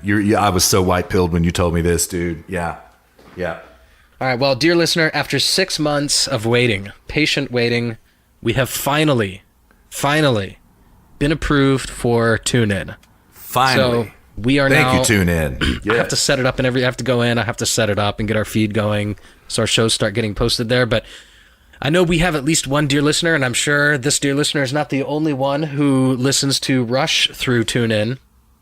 But we will be a peer among many really good shows, including Rush himself on TuneIn, and you can listen to us there as well. So that player will be on our website. Very exciting. Oh, we only waited like 2.5 months to get approval from them, something like that. Dude, more than that. Yeah, more than that. Yeah, I think it was like probably closer to 6. Yeah, that's probably true. So, yeah. So, dear listener, I mean, we're stoked about this. This is a major coup for the HSP boys. Yet another platform that we have conquered. And iHeartRadio, we're coming for you next. You heard us. HSP boys are coming for you. I actually thought about that earlier. I was like, oh, I don't know why we didn't do iHeartRadio. Yeah. Yeah, we'll do it. Yeah. Yep. Yeah, we're growing slowly but surely. We are building an audience, and this is, in my estimation, I mean, of course, I wouldn't be doing this if I didn't think this, but this is the message that people need to be hearing. It's good for both our lives and yours, dear listener. So thank you for riding along with us. Yes, indeed. Yes, indeed, dear listener. Thank you so much. Yes. Corrections? Yeah, well, we do. I've got one last update real quick. Dear listener, as we said in segment 1, it is now official. Nancy Pelosi has said no State of the Union address, at least not on the 29th, like we already said that she said, but they have just doubled down on that within the past 30 minutes. No State of the Union, just like we said. Bad faith, third world negotiations going on in our government right now. That's all this is, dear listener. Just bad faith, pure nasty politics. Is that really what she said, at least not on the 29th? Yeah. Well, her spokesperson, Jim Sciutto said it. Yeah. It's so petulant. It's like a petulant child. I know, man. It's like, really? The 20? Come on. I don't want to do it on the 29th. Yeah. That's my daughter's birthday. Right.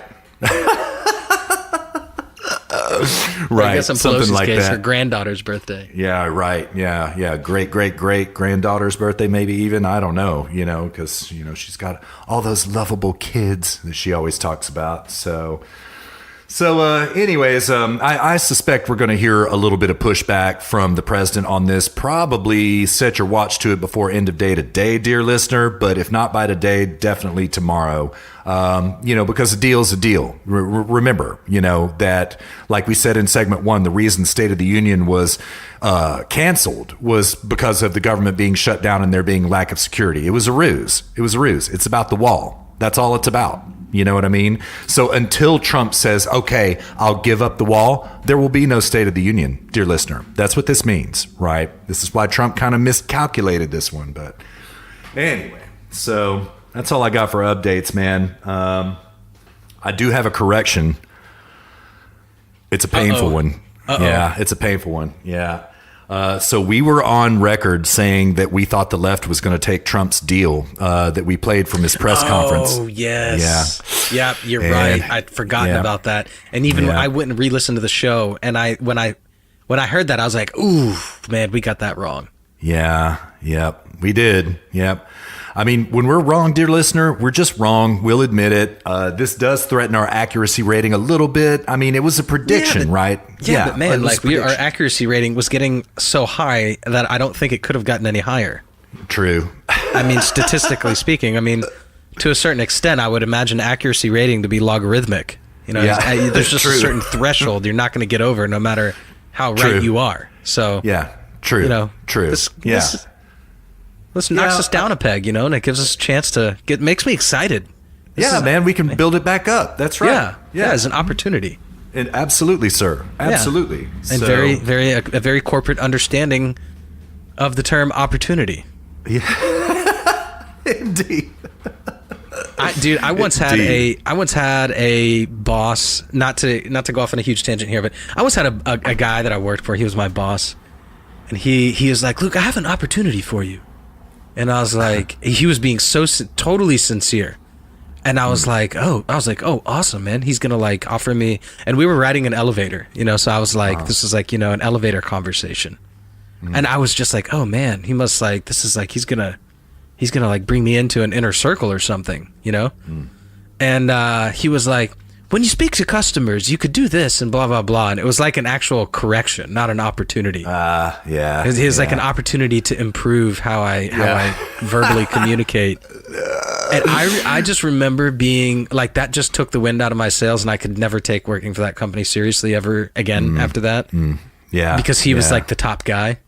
And I just told myself, I was like, I'm never going to be so disingenuous. After that, I was joking with somebody. I was like, if our building catches on fire, I'm going to call the fire department. Be like, yeah, I have opportunities just billowing out of our windows right now for your firefighters. It is really exciting. They should They should come here immediately before this opportunity just burns right up, you know? Oh, yes, sir. Yeah, I hear you. Yeah, I have some real Keynesian opportunity for you here. Yeah. Here in the house, right now. Keynes just approves. Billowing. Yes. Oh, man. That's too funny. Too funny. So, but in this case, though, we do take this seriously as an opportunity, dear listener. Let's move us down to, let's say, 99.2, 99.3. We deserve a loss of a couple of tenths of a point, I would say, Luke. You know what, dear listener? Within 3-4 episodes, we're going to build this back up to 99.6, 99.8. Don't sweat it. Don't sweat it. Yeah, we'll be back. Yeah, we'll be back. Yeah. But, Luke and I just misunderestimated, how nasty this was going to be from the left. We didn't really understand how bad faith this was as of last Saturday. We were still pretty white-pilled about where things were going last Saturday. You know what I mean? And we thought that the left would take the deal in the government shutdown, get the down payment on the wall. We just underestimated their venal moral turpitude. You know what I mean? We just underestimated. That's all it is. I mean, to be fair, I didn't I wouldn't have been surprised, and I'm not surprised at all. Again, this is exactly what we were talking about. Actually, I'll push back. We called this. Yeah. We said there is no such thing as reaching across the aisle with the left. Yeah. True. That's true. Yeah. And so yeah, that's all this is. And all we can hope is that this is going to be Trump feeling the pressure and working against it, because that's when he shines. So that's the best we can hope for in this scenario. But I'm losing faith. We'll see. We'll see where we go, Russ. We'll see what happens. Yeah, I'm with you, man. I'm not losing faith. Excuse me, dear listener. I'm not losing faith, but I'm getting frustrated, man. I'm getting really frustrated. It's a hard week, It's a hard week. So yeah, we'll see. But we'll see. Yeah. I actually don't have faith in anything. I only have convictions. Well, but I've been very patient with Trump in terms of not having convictions one way or the other with him. Yeah. And I just hope he doesn't force me in the wrong direction. Same here, brother. To have to make those convictions. Yeah, same here. Same here. Don't make a chump out of us, Mr. President. Don't make chumps out of us, So, yeah. Indeed. Yeah. So, yeah. I hear you, man. I hear you. It's frustrating. But, such is the state of American politics, which we did call right off the bat, right after the election, that it was going to be just like this. We did. You know what I mean? And so far, boy, have we not been disappointed, So. Yeah, indeed. Yeah. Yeah. Very disappointed, in fact. Yeah. Yep. So I really think that's the only correction we had, man. You wanna ride on to the Covington kids? Oh yeah.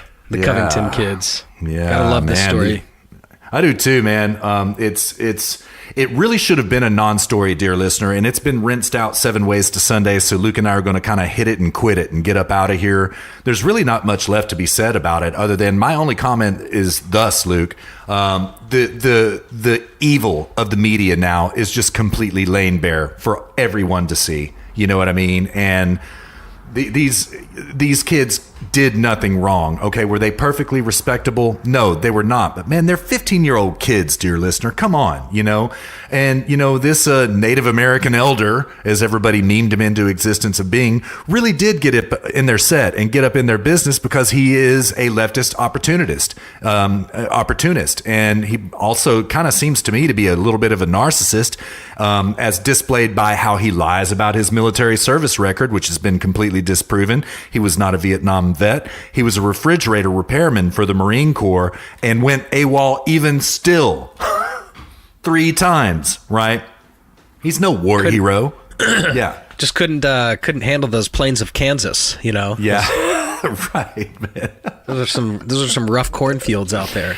Absolutely, man. Absolutely. Which is, I believe that was his only deployment was Kansas. Is that right? Like a base in Kansas somewhere? He was in Kansas for a while, and then I think they sent him out to California or something like this. Yeah. Yeah. Well, yeah. I say deployment. It's not even a true deployment. It's more like an assignment. You know what I'm saying? So I'll say this, dear listener. What he said, his exact words were, "I was a veteran.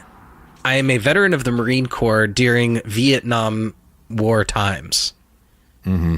Anytime somebody says, like, if you go through something like war, you do not speak, you don't equivocate about what you did. Right. That's not something that you speak vaguely about. Like, you speak with clarity about that. You say, I am a veteran who fought in the Vietnam War.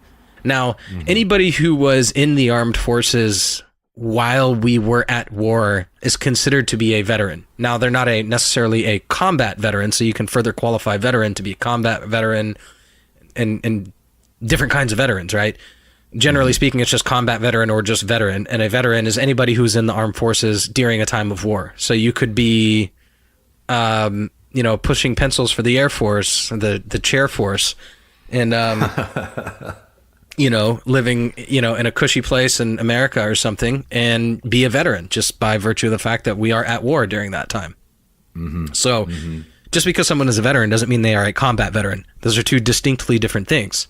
And so, yes, he is a veteran, but he is not a combat veteran. But when he says, I'm a veteran during Vietnam times, I think is what his exact words say, were.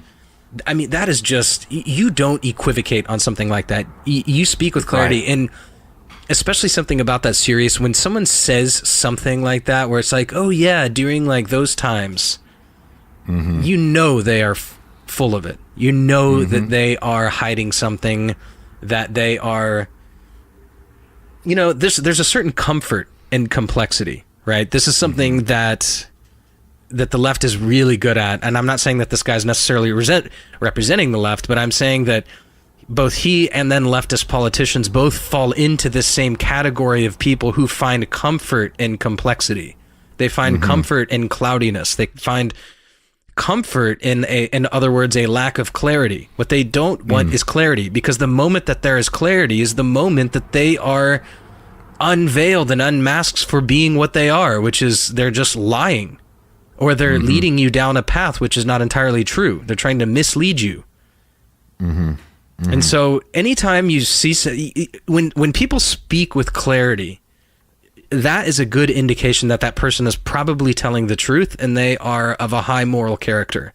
When people speak in vagueness and they're evading the point or not making a point, that is when you can look at that person and you can be suspect. You can be skeptical, have a healthy skepticism about what that person is saying if they are not speaking with clarity. Now, it might just be that they're a bad communicator. That's a possibility. But especially when it's in the context of politics, the much more likely scenario is that they are just being disingenuous or otherwise just outright dishonest. And such is the case here. He said he is a veteran of Vietnam times, this Indian chief guy. And was he a chief? I don't even know. He's not. He is what they call a quote unquote elder, right? And so basically what he does, he leads like Native American conventions around the U.S. He probably does several a year. He kind of seems to me, Luke, consider himself to be some type of holy man, right? Not a chief, but like some type of preening holy man is how he esteems himself. Yeah, a martyr. Yeah. Thank you for making sure that I have clarity, Russ. I was like, right after I said that, I was like, oh my God, here I am. What is he, a chief? But I mean, especially in the context of politics, when people speak in sort of vague terms, use vague terminology, say things like, oh yeah, back in Vietnam times, I did that. It's like, Vietnam, what is that? What does that mean? Like, what year? Like, push them to the details, because people, especially things about like, if you were a combat veteran, which is when he says this, he's doing it deliberately because he is trying to second-handedly pride himself on having done something that he didn't actually do, which is fight in the Vietnam War, which he didn't do. So when he's doing this to second-handedly steal that pride, in effect. Yeah, stolen valor. Yeah. And so, anytime you hear people say these things, just have a healthy skepticism, and you will find absolutely you'll find that usually you are correct. Yes. Well, and also in his interviews, like the language he used in those as well, right? Like not just about his service record, but about things like these beastly white children started yelling, "Build that wall," and they started yelling racial epithets at these at the black Israelites and all this kind of stuff. These beastly white children. Whenever somebody speaks in overly dramatic language like that, dear listener. Yeah, superfluous, histrionic language. They're probably lying, okay? In which case, he definitely was. It was like, excuse me, dear listener. When I heard him saying all this stuff, I was like, listen, bro, we all saw the tapes. We saw the video. We saw exactly what happened. Don't piss on my leg and tell me it's on fire, dude. You know what I'm saying? Or that it's raining. We get the situation here. You are lying. You're absolutely lying, And, oh, man. Yeah, so what a despicable character this guy is. And I do know his name. I have the article pulled up here, but I'm not even going to give him airtime because I believe that he is of a narcissistic type that really likes that type of attention. So we're not going to give it to him here on HSP. But the thing that really I found despicable about it, Luke, is that, okay, this started blowing up. Remember last week, dear listener, when I said that we had our fingers on the pulse of numerous other things that were happening? Well, this was one of them. It started blowing up last Saturday, right about the time we started recording, okay? And it was getting, basically people on the left, excuse me, dear listener, my gosh, I'm sorry. People on the left literally calling for these kids to be beaten, right up to the point of literally calling for their deaths openly, right? With impunity. Nothing happened to these leftists for saying things like this, right? But just because of the fact that they had red MAGA hats on, they're racist. They're racist whites. That's all there was to it. That was the simplicity of the discourse about this, right? Well, after, concerned citizens, kind of more of the right-leaning persuasion on Sunday started getting involved in the mix, they're like, okay, whoa, wait a minute. Okay, these are very carefully edited clips that you put up there to make it look like a certain event happened, but the event that all of the media and all of you freaks on Twitter are describing is not really the way it went down. This is the way it went down. And thank you to the right-wing commentariat for jumping into the mix on this and correcting the record and fact-checking these people on the left, because if you hadn't done that, these kids might be dead right now, man. I mean, and I am not exaggerating. They literally might be dead right now for really not doing anything, right?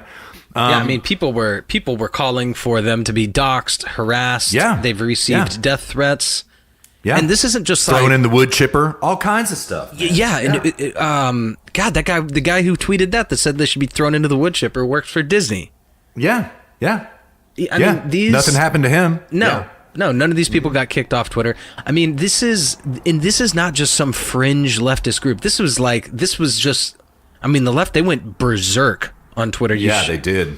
I mean, you shouldn't have seen it. I don't recommend. Dear listener, I get on Twitter because I have to, because I'm trying to. It's a marketing activity, and I'm actually finding it's a good way to get news too. But yeah, it is. I mean, it is. I try to stay away from this toxic mess of leftists.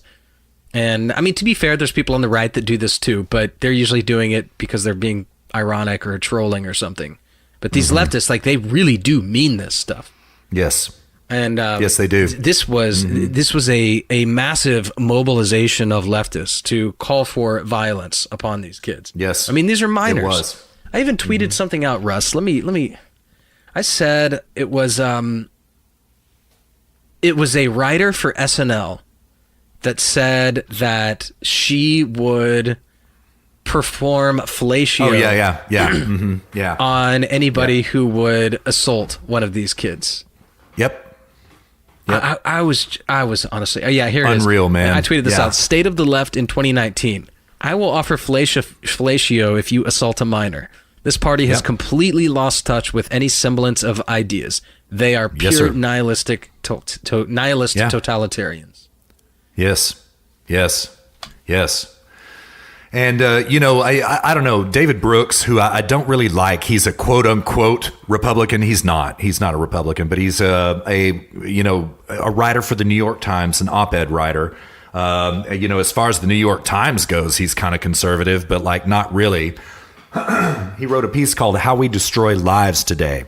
And it was a very well argued piece about like, okay, now listen, I think it came out on Tuesday of this past week. He was like, okay, here's a teachable moment for everybody. Let's get all the facts straight before we jump into a hysterically driven narrative for no reason.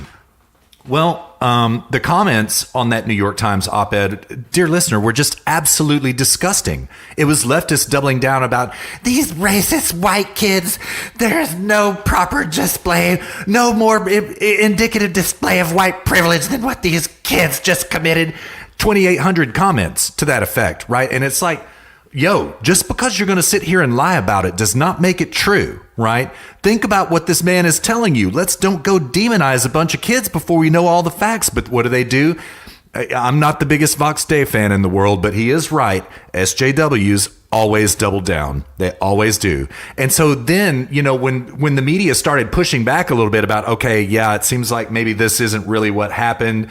When you start getting selective writers in the commentariat on Twitter saying, okay, I apologize. I was an ass for tweeting what I had tweeted. I've deleted it. Sorry about that. I get now the error of my ways. Won't let it happen again. I think in particular of Kara Swisher. So like what was happening is that this story was kind of dying away, but then all the leftists just doubled down on it in the comment sections and they just would not let it go. What really ultimately, dear listeners, should have been a non-story story. And that occupied all the airwaves, distracted from BuzzFeed, distracted from the president's address on Saturday, and absolutely took over the media this week needlessly for no reason whatsoever, And, but I mean, dear listener, I mean, like Luke and I said last week, we're on record saying this, like leftists, you need to check yourselves. You need to back away from this right now regarding the toxic masculinity ad. Okay. Just back away. Okay. Because what you have done, media, is you have red pilled more millions of people than anybody else ever has, because they see you for the anti-white racist you are now, for the anti-white man sexist you are now. It's all laying bare. Everybody sees it plain as day. And I really don't think that you're going to be able to get away from this, get away with this again, rather leftists, other than successfully calling to violence next time. So if that's really what you want, I would think long and hard about it, leftists. I would just kind of back away from this line of tactic, reasoning, all of it. Just back away from this. Were I you? If I had any sense, but you don't have any sense. You're just in a manic frenzy about nothing, anything. The ends justify the means, anything to further your political agenda, including murdering 15-year-old boys. I mean, really, who you happen to not agree with and really despise them because they're white and Catholic. They're everything that you hate right there, and friendly. On top of that, that's a smile that you castigated as the look of white privilege, leftists. Everybody sees through it, and I think you lost big time on this one. I don't know. Just don't do it. Take the HSP boys' advice. Let's stay here in the realm of ideas, and let's discuss politics, and let's stay away from this calls to violence like you're really tending toward right now. Let's just stay away from it. And let's also, Luke and I will call this for what it is. It is racism, pure and simple. Don't call us racists. You just showed yourselves for the racists you are, right? Don't call us sexist. You just showed yourselves for the sexist you are. And we saw it. And the whole country, the whole world saw it. So I'd really think about it, leftists. I think about it long and hard, man. Indeed. Yeah, they're not going to get they're not going to get very far with this. It's I mean, people, as much as everyone wants to black pill and throw all this hatred out, people are generally not very receptive to these like very aggressive, violent, aggressive calls for violence. People just, they don't, most people want to live a happy life and be nice and friendly with people, and they aren't really all about this. Yeah. And I don't think it's going to, I think the left is just, what's a good way to put it? They're just in a tailspin, trying to figure out where they're going and what they're doing. Well, and also the cucks on the right too, man. I mean, look who virtue signaled against these kids: Ben Shapiro, Bill Kristol, right? Like these never Trump Republicans, quote unquote Republicans, who aren't Republicans, they're just cucks, also joined the fray with the leftists and virtue signaled against these Catholic boys, right? Well, we're seeing some backlash from it now, dear listener. Ooh, I heard, Luke, that National Review, which is Bill Kristol's rag, dear listener, you should stay far away from National Review. I heard that they are going to go under as soon as the end of January. I heard that they had a 50% drop in subscribership because Bill Kristol virtue signaled against these kids. Like in days, 50% of their readership gone, right? So people, you're right, man. People are kind of more, they're not extremists, right? And they don't want violence, and they don't want to throw anybody under the bus, right? And then when they see people like Bill Kristol do it, well, they're not exempt from the backlash either, along with the New York Times, Washington Post, CNN, all the fake news media.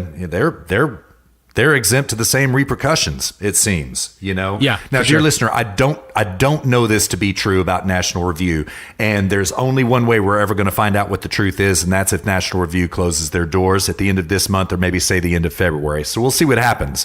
But I am hearing this rumor kind of rather widespread out there that they lost 50% of their subscribers in days. So we'll see. Yeah, we'll see. And this leads us into the next bit, which is that, oh man, there was a big implosion in the media this week. Oh, it wasn't there though. It was so good. Oh yes, dude. This is so why don't you talk about this, Russ? Because you're more triggered than I am right now. So I think you'll take. I think you will extract more pleasure out of explaining this than I will. Okay, all right. Well, You're probably right about that, dear sir. I probably will, because I don't know. Oh, dear listener, there have been massive layoffs in the media this week. And this is mostly Luke's research. Condé Nast is going to go paywall before the year's end in order to keep the doors open. Gannett lays off journalists. BuzzFeed cut up to 15%. Immediate feedback after that fake news article they posted last weekend, dear listener, last Friday. Now they're cutting down by 15%. This is really looking like kind of a Gawker situation. But the one that I love the most, dear listener, is Huffington Post. Massive layoffs at Huffington Post. Oh. This could not make me any happier. I'm going to quote from... Go ahead. Well, the HuffPo, not just massive layoffs. The entire opinion section is gone now. Gone, dude. Say it isn't so. I can't wait to... I can't wait to tweet at them next time they put out some leftist garbage article. I can't wait to tweet at them and be like, wait, I thought you didn't have opinions anymore. Yeah, right, exactly.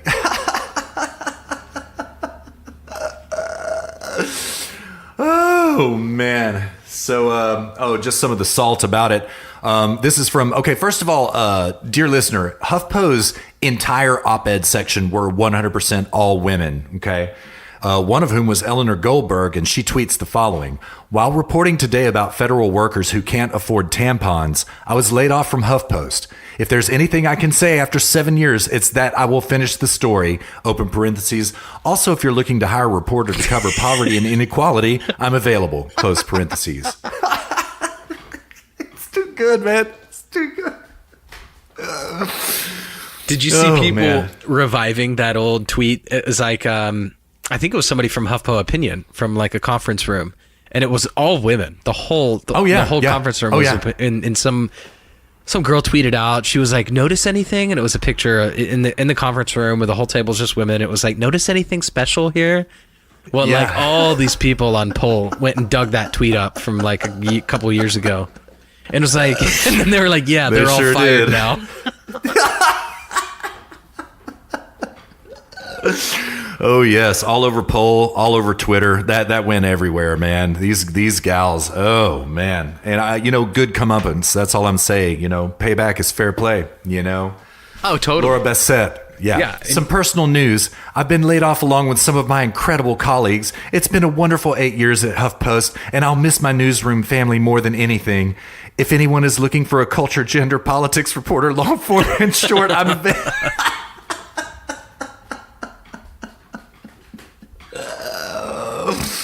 Oh man, I mean, Laura Bassett, what are you available for? Exactly. I mean, the HSP boys, we might have some openings. Yeah, we might have some openings. You gotta learn, gotta work for free. Yeah, you gotta work your way up in the system. You need to have 10 years experience and work for free. And if you can code, our website needs some work. Yeah. That would be a big help, and bring your articles. We'd be delighted to host you. You know what I mean? And I don't know. A lot of you are, a lot of you have gotten your PhD in cultural studies in romantic novels. Bring your romantic novels too. Luke and I'd love them. You know what? We'll post them for free up on the website as well. You know what I mean? Yeah. I mean, there's the caveat here is, I or us, either one of us could serve, but as the opinion editor. Yeah, that's for right. Our ZGM. So we will edit your opinions. Yes. To make them correct. But yes. I mean, if you want to come work for free, we're hiring. Yeah, absolutely. Yeah, so let us help you out. I mean, you're available. We need some labor. It's a perfect arrangement right now. It's perfect. Yeah, indeed. Yeah. Come You're already work not again. making any money. At least be productive,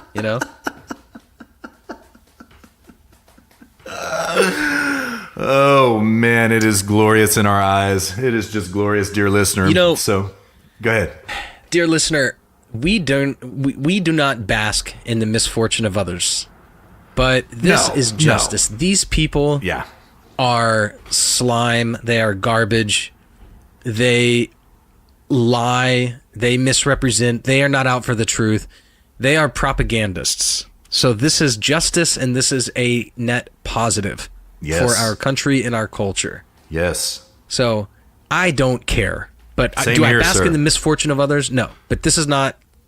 It's the misfortune is that they were ever doing this in the first place. That's the real misfortune. Indeed, sir. Yes. Mm-hmm. Yes. Yep. And, we find out just how resilient that market truly is.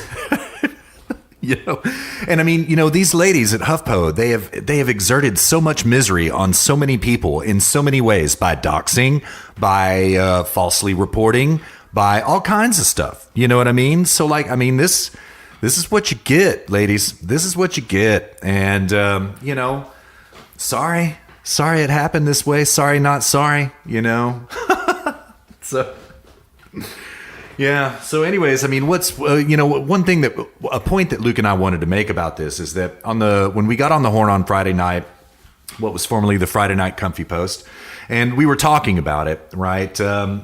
We were like, isn't it funny how all of these layoffs, they kind of coincide with the government shutdown, right? I wonder if government money has been making its way to all of these leftist rags, and that's how they've been kept afloat. And now that the government money is dried up because of the shutdown, now they're finally experiencing the real pain of layoffs, right? And isn't it funny that Trump agrees to open the government back up right after all of these magazines, or if you call them that, lay off their staffs about it? So, dear listener, we did a little bit of research about it. And here's what we came up with. I read an OJR.org piece. I'm going to read it from the lead from 2009. It quotes thus: "A mythology about the relationship between American government and the news business is again making the rounds, and it needs a corrective jolt. The myth is that the commercial press in this country stands wholly independent of governmental sustenance. Here's the jolt. There's never been a time in U.S. history when government dollars weren't propping up the news business. This year, federal, state, and local governments will spend well over $1 billion to support commercial news publishers through tax breaks, postal subsidies, and the printing of public notices, and the amount used to be much higher. The truth is that the American government and the news business have always been joined at the hip, and not just through the government's copyright protections, restrictions on anti-competitive practices, and regulation of the public airwaves. It is also through the infusion of public dollars. Now, I have several other articles that I would like to read from, dear listener, but I happen to know for a fact, and I don't have the evidence, but it is still factual, even though I don't have the evidence, that there were numerous publications that received bailout money from the 2009 Obama bailout. Does that funding, do those subsidies exist to this day? We don't know. We don't know. Now, one thing that is really interesting about this, dear listener, is that researching specifically HuffPo, I found out in the process that there were also layoffs at Yahoo News. Remember, Michael Isikoff's newspaper, right? The person who Glenn Simpson leaked to about the dossier, right? His outlet also had layoffs this week, and that news is rather hard to find. But what I found out is that Verizon and HuffPo, Verizon owned both HuffPo and Yahoo News in terms of distribution, right? In other words, Verizon subsidized their distribution. Verizon is the one that cut the cord, and that is why HuffPo and Yahoo News had to go to layoffs immediately, because they were no longer being propped up by Verizon. Now, dear listener, there is no doubt about the fact that Verizon receives government subsidies from the U.S. government. There is no doubt about this, of all different types, okay?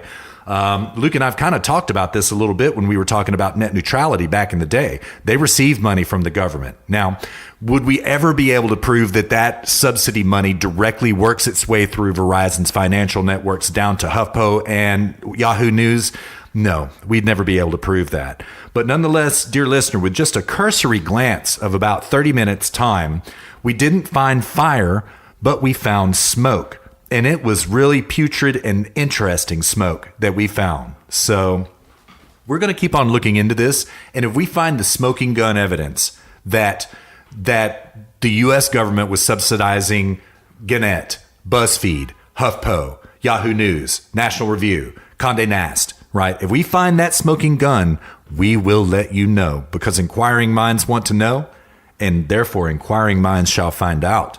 So it was a bit of a LARP, but nonetheless, Luke, it does turn out that they received billions of dollars of taxpayer monies. Billions of dollars, you know? And probably a lot more than that, I would guess. Probably so. Yeah. That would be just what we know about. Yeah, probably so. You know, here's one thing I've noticed that the media has been pitching this is that this is a blow to our democracy. Yeah, of course they have. Yeah. You know, I'm quoting here from a website called The Cut. On Wednesday evening, Verizon, which owns HuffPost, Yahoo, and AOL, announced, I didn't even know AOL was still a thing. Yeah. Announced it would be laying off 7% of its staff. Not long after that, Wall Street Journal reported that BuzzFeed would soon cut 15% of its staff. Earlier that day, Gannett, which owns more than 1,000 daily and weekly newspapers across the country, had cut approximately 400 jobs, a devastating blow to small newsrooms and the local communities that depend on them. So, yeah, Gannett is really the big, in my mind, Gannett is the big elephant in the room here, because yeah, they are the ones percolating this news into the small, you know, your Fox, right. Fox 6 News, you know, that your grandparents watch on every evening, this sort of thing. That's Gannett.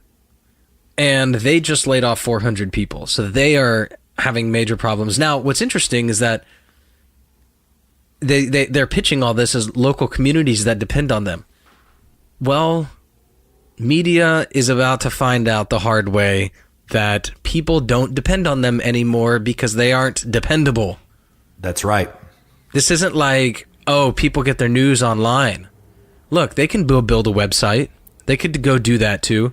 The problem is not that people aren't depending, that like there's the problem is not that like they don't have enough money and that now people that depend on them don't have it anymore. That's not the problem. The problem is that they're not dependable.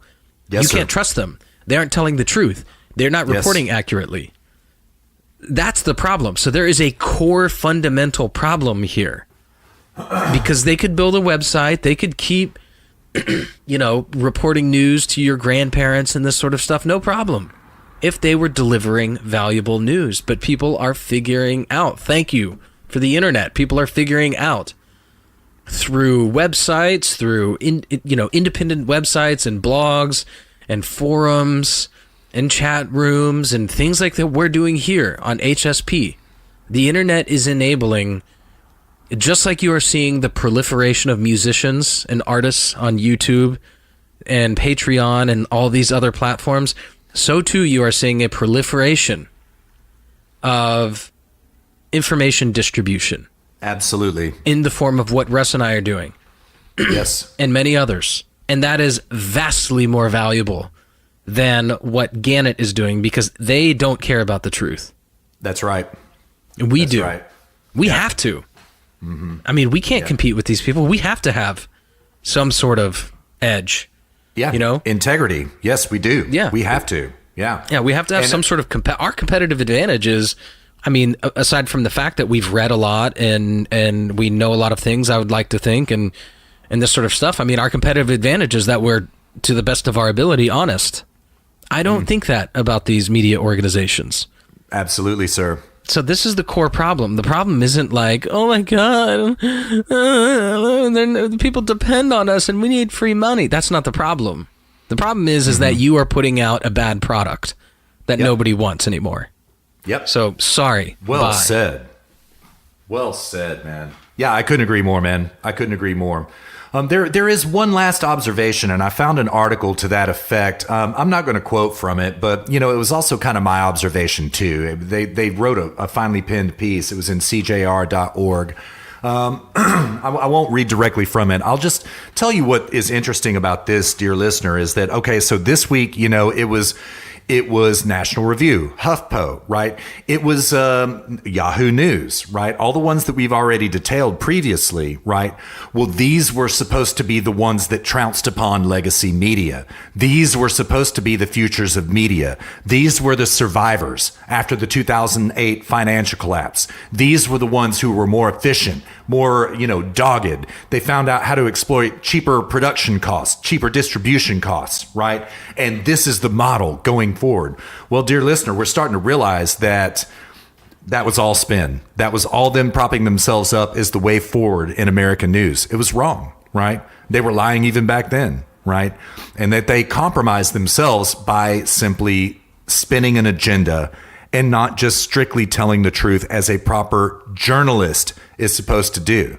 It has nothing to do with them nothing to do with, these digital outlets being like, oh, it's just so much cheaper for us to distribute than it is for New York Times and for all these other people. And we're just so innovative that we found another way to get out in circulation. We're just so badass. That's not what it was at all. That's not what it was, right? They were narrative formers, right? Yeah. And again, we don't know exactly what the source of their income was, dear listener. We're going to keep looking into this. But just the point is this. No matter what your business model, dear listener, if you don't have integrity, you are not going to survive and you don't deserve to. And that's the bottom line. So even these mighty HuffPo, mighty Yahoo News, even they will fall. Even they will. Yeah. Yeah, this is a theme that you and I talk a lot about, Russ, is lying and what that is, and truth and what that is, and reality and what that is. Lying and truth are concepts that we use to identify some sort of discrepancy or a proper alignment, in the case of truth, between what we think and what reality is. And you will go through life learning that you can't fight reality. We've talked about this, I think, on the last show as well, that you can't fight it in any way. You can't fight it through lying. You can't fight reality through socialism. The context we used last week was inequality. Everybody is unequal. Nobody is the same, and that's beautiful. This is the beauty of capitalism, is it allows people to flourish all in their own individual way, in their own little snowflake way, ironically. Socialism is the politics of sameness, capitalism is the politics of uniqueness. And when you try to make everybody the same, that isn't reality. You are fighting it, and you will lose that fight. It is a battle you cannot win. You cannot defeat reality. And so too is the case with lying and spinning and trying to spin narratives in journalism. Eventually, reality catches up with you. You cannot win. That's and right. that is what is happening here. Yes, that's right. That is right. Yeah. All the innovation in the world cannot circumvent integrity, dear listener. All the innovation in the world can't do it. Yes. Yes. Oh man, Justice. such a white pilling story. I know. I love it so much. Dude, we haven't even covered the learn to code meme yet. Yeah. You should do this because I know you hold this in your heart. Oh man, no, you do it. You do it, man. You do it. Well, I can okay. join in. Yeah. What's up? Yeah. I can jump in. Yeah. Okay. Well, yeah. These a lot of the it's so contradictory. The left is. Because they go on and on, they used to be the party of unions, right? The working man. That was their shtick, the working man. And now that they've changed gears and they're all about the immigrants, well, now they're not about the working man now. So, and they're also, for some reason, all about shipping our jobs overseas, just simply for the fact that that's what Trump is against. Now, Russ and I disagree on this. I don't really care, but whatever. That's not the point of this. It's not that I don't care. I don't like to see people lose their jobs, but I just think that in the end we'll all be better off for it. But whatever. We're not going to hash that out now. But the left was doing this very, how would you describe it, Russ? Anytime sanctimonious, sanctimonious, platitudinous, insulting, patronizing. Patronizing is the word. Yeah. Way of anytime people say, well, these people are going to lose their factory jobs if they go to China and blah, blah, blah. Well, everyone's on just learn to code, bro. Yeah. They just need to learn to code. The subtle implication being, of course, that they're too stupid to learn how to code, which is not true. Coding really isn't that hard. You just have to think logically and remember a bunch of stuff. It's not that hard, right? Yeah. And it's also patronizing in the sense and insulting in the sense that they think these people are stupid. I mean, honestly, a lot of the people who work, I don't want to necessarily say manual labor type jobs, but yeah, like factory type jobs,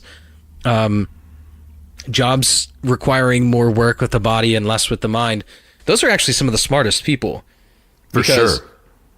They're not busy all day, thinking about the marketing campaign they're running at work. They're thinking about stuff we're thinking about that we're talking about on this show. They're thinking about important things. They're thinking about things that interest them. Maybe they're into fishing or hunting. But it's a hobby nonetheless. But they're thinking about it all day. Right. And they're super smart on these certain subjects. And if they're into politics, they're thinking about politics all day and philosophy all day. And some of the smartest people and most honest and honest and intellectually earnest people that you will come across are people who these leftists and in the media are just trying to patronize, where they're like, oh, sorry, your job's gone, learn to code. Yeah. These are actually really smart people. Yeah, they could learn to code, but maybe they're not really interested in that. Maybe they don't want to deal with that. And that's their choice, and that's okay. That's perfectly okay. That's their choice. But don't treat them like they're incapable of doing it. Exactly. That is the implication. That's why they say it, is to call you stupid. That's why. And I would say, dear listener, I first started seeing this really ugly attack, method of attack from the left, starting in about, what would you say, Luke, 2013, 2014, right around there. And it persists to this day. It does. Learn to code, bro. Learn to code. Who cares about your job? Our economy's moved on. Learn to code. You know what I mean? Yeah. Yeah.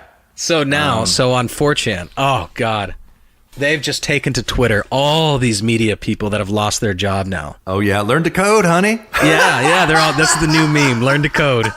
And all these journalists are all super butthurt about it, and this is why oh God, man, I still want to do this. Dear listener, I was telling Russ about this last night, and I mentioned it earlier that but you wouldn't have gotten the joke when I mentioned it earlier, that I wanted to tweet, but I decided not to. I probably would have done it if it was from a personal Twitter account, but I didn't want to do it from our own like official Zero Gravity Media Twitter account and tweet out to these people that like, yeah, we're hiring, you know, if you have 10 years, because, you know, Russ, this is another thing about these sorts of companies, these like marketing companies. It's like you graduate college, you're ready to go tackle the world and start your marketing job or whatever it is you do, or sales or programming or whatever. And it's like, oh yeah, looking for entry level, software developer, must have 5 years experience, you know? Yeah. It's like, well, what is it? Entry level or 5 years experience? I don't know. Right. It's like every single one. So it's like, yeah, Zero Gravity Media. I wanted to tweet this out, dear listeners. Zero Gravity Media. We're looking for a journalist. You must have 10 years experience. You must be willing to work for free. And if you can learn to code, or if you know how to code, that would be good, because our website needs work. I love it, man. I love it. Oh, we should do it. But I don't know. We'll trigger too many people, man. You know what I mean? We'll end up in a Twitter war after that for sure. Faux show. So yeah. God, man, I just love it, dude. I love it. I do when too, 4chan man. just pounces on these people like this. I do too. It was 4chan never forgets. Yeah, you know? That's right. They don't. Yeah. And yeah, man. And they have ways of searching the Wayback Machine that are just so devious and clever. You know what I mean? They really do. And but like how quickly they spun this learn to code narrative against these leftist women at HuffPo getting shut down was just. It was just absolutely hilarious. I mean, absolutely hilarious, you know? So, yeah. I mean, it was days. A day. Less than a day, you know? Oh, man. Yeah. It was so funny. Yes. Such a good meme. Man, yes, it dude, is. We're not even in month. We haven't even finished the first month of 2019. We've already plowed through so many just good memes. Oh yeah, man. Oh yeah. Yeah. It's crazy. It's only going to increase, man. You know, you've got Kamala Harris throwing her hat into the ring this week. They've been rather merciful on her in the meme war so far this week, but get ready for the Kamala memes coming out. Did you hear about Bernie? Yeah. No, what's up? Bernie has now all but committed to running 2020. Okay. Yeah. Okay. I had heard that. So, also Hillary Clinton herself refuses to deny that she's going to run, which means she's going to run. That's what it means. This is fresh. Yeah. A couple hours ago, actually. Yeah. Mm-hmm. Not ruling out running in 2020. Hillary, please do it. Yeah. Please do it. Do it. I know you listen to HSP. Please do it. Hillary, if you run 2020, I will hire all of the HuffPo opinion journalists and let them write whatever they want out of my own pocket. That's right. I'll pay for that. Yeah, that's right. You know what else, Hillary? We will have you on the show if you run in 2020. How's that deal? You come on HSP. Dude, she could be. Decide to run. She could be a third co-host, man. Yeah, absolutely. We'd be happy. to do that. So. Yeah, but it's going to be a crowded field, man. And, that is going to be, high mimetic intenseness at that point in time, for sure. Totally. Sure. Yeah. I cannot wait for the debates. I cannot wait. We are going to grab back special every one of those. Oh, absolutely we are. Absolutely. Yeah. I can't wait either, man. I can't wait just to find out who's at the adults table and who's at the kids table. Man, they may have an adults table, a kids table, and a grandkids table by the time all these candidates get into the mix, dude. You know what I'm saying? 3 separate rounds of debates for each single debate. You know what I mean? You know how they had to do with all the Republican candidates, dear listener, where some made the main card and others got relegated to the lower card. That's what Luke and I are talking about. So yeah. Dude, so who are the big players now? Like who are going to be at the adults table? We've got Kamala Harris. We've got Elizabeth Warren. Yeah. Let's call it for Bernie. Let's call it for Clinton. Yeah. I mean, if she's not ruling it out, she's running. Yeah. Mm-hmm. She can't do it. She just can't announce this early because it'll sound too urgent, not urgent, but too desperate, you know? Yeah. Yeah. She needs to enter fashionably late. Yeah. Like the mistake she made in 2008 running against Obama. Do you remember what her comment was? I'm in. It's like, you're into what? Like she announced like in 2006, I'm in. In what? You know, we ain't even talking about the presidential race yet. What the hell are you talking about? You know what I mean? I mean, and just the way she says it, it's just like, I mean, it's so arrogant. I know. I know. Yeah, you know what? I'm in. I'll run for president. Yeah. Yeah. You know, whatever. I guess. Oh man, yeah. But other movers and shakers, man, I would not take my eye off Gavin Newsom, even though he hasn't said anything to that effect. But like, really, the one that I find to be the difference maker right now remains Beto, man. Like, imagine if Beto ends up as a vice presidential candidate running. Like, imagine Kamala and Beto. That is a mighty card right there. You know what I mean? So I think that would be difficult. I mean, I've said previously that Beto would be a tough run against Trump. Yeah. I think that you hit the nail on the head right there, is that Beto is just narcissistic enough to think that he deserves to be president. So he's not going to be vice presidential candidate for anybody. I think that's really the deal, you know? Yeah. So, yeah. Same with Kamala. Same with all of them. They're all such big-headed narcissists that they're not going to be, second fiddle to anybody else, even in their own party. Dude, you have to be. You have to be a narcissist to be a leftist politician. It's true. I mean, you have to be a narcissist or you have to be a nihilist. One of the two. Yeah, or both. Yeah, or both. So, yeah. Oh, this is going to be so good. I can't wait. I have to say, man, I hope Beto stays out. Yeah. And Newsom won't win. He's way too dirty. He is dirty. I mean, he did sleep with his best friend's wife, his best friend who funded his entire political career, speaking of. So, did he really? Yeah, he did. Mm-hmm. Yeah. When he was with Kimberly Guilfoyle, as a matter of fact. When he was with Kimberly, so he cheated on Kimberly Guilfoyle on his best friend's wife, with his best friend's wife. Yes. Fact. Good God. Yeah, man. Yeah. And that was ugly. Even the people of San Francisco were appalled by that kind of behavior. I mean, that's, man, pretty despicable. So, but I agree. I think had he done that with a man, like cheated on Kimberly Guilfoyle with another man, that would have been like fine. Basted red pilled. Yeah. He's gay. Exactly, man. Exactly. So, yeah. Again, if only, Lindsey Graham was afforded such courtesy, but he is not. So, but Lindsey Graham is straight, of course, dear listener. So we take the man at his word on this. So, yeah. Yeah. So, yeah. Oh man. God, Gavin. I just, dude, I don't think I could even stomach his smugness. I know. For an entire election cycle. Well, I couldn't either, man. And he also happens to be really dumb, right? But there is one thing that I cannot deny, Luke, and that is this charisma that he has. I met the man a few different times. I met him and Willie Brown at the same time one time. They were just kind of sitting there kicking it. I met Willie Brown too. Yeah, we did. Oh, dear listener, that's a great story. This will be extra content. Someday we'll tell this story about, well, we may have already told it on previous episodes. No, we didn't. We didn't. Oh, we didn't? Okay. Oh, boy, it was great.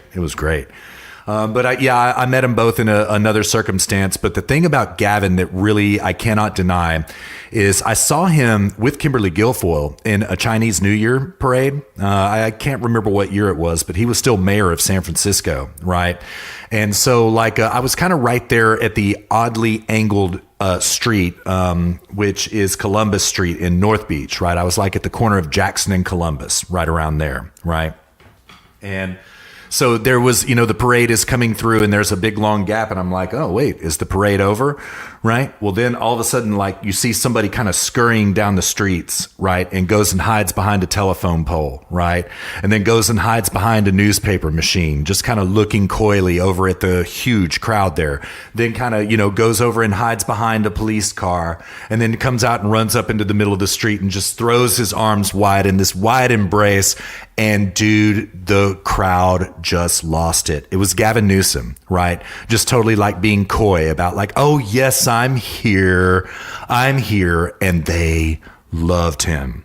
And so I cannot deny his charisma. This was pre-affair, of course. It was pre-affair. So that scares me.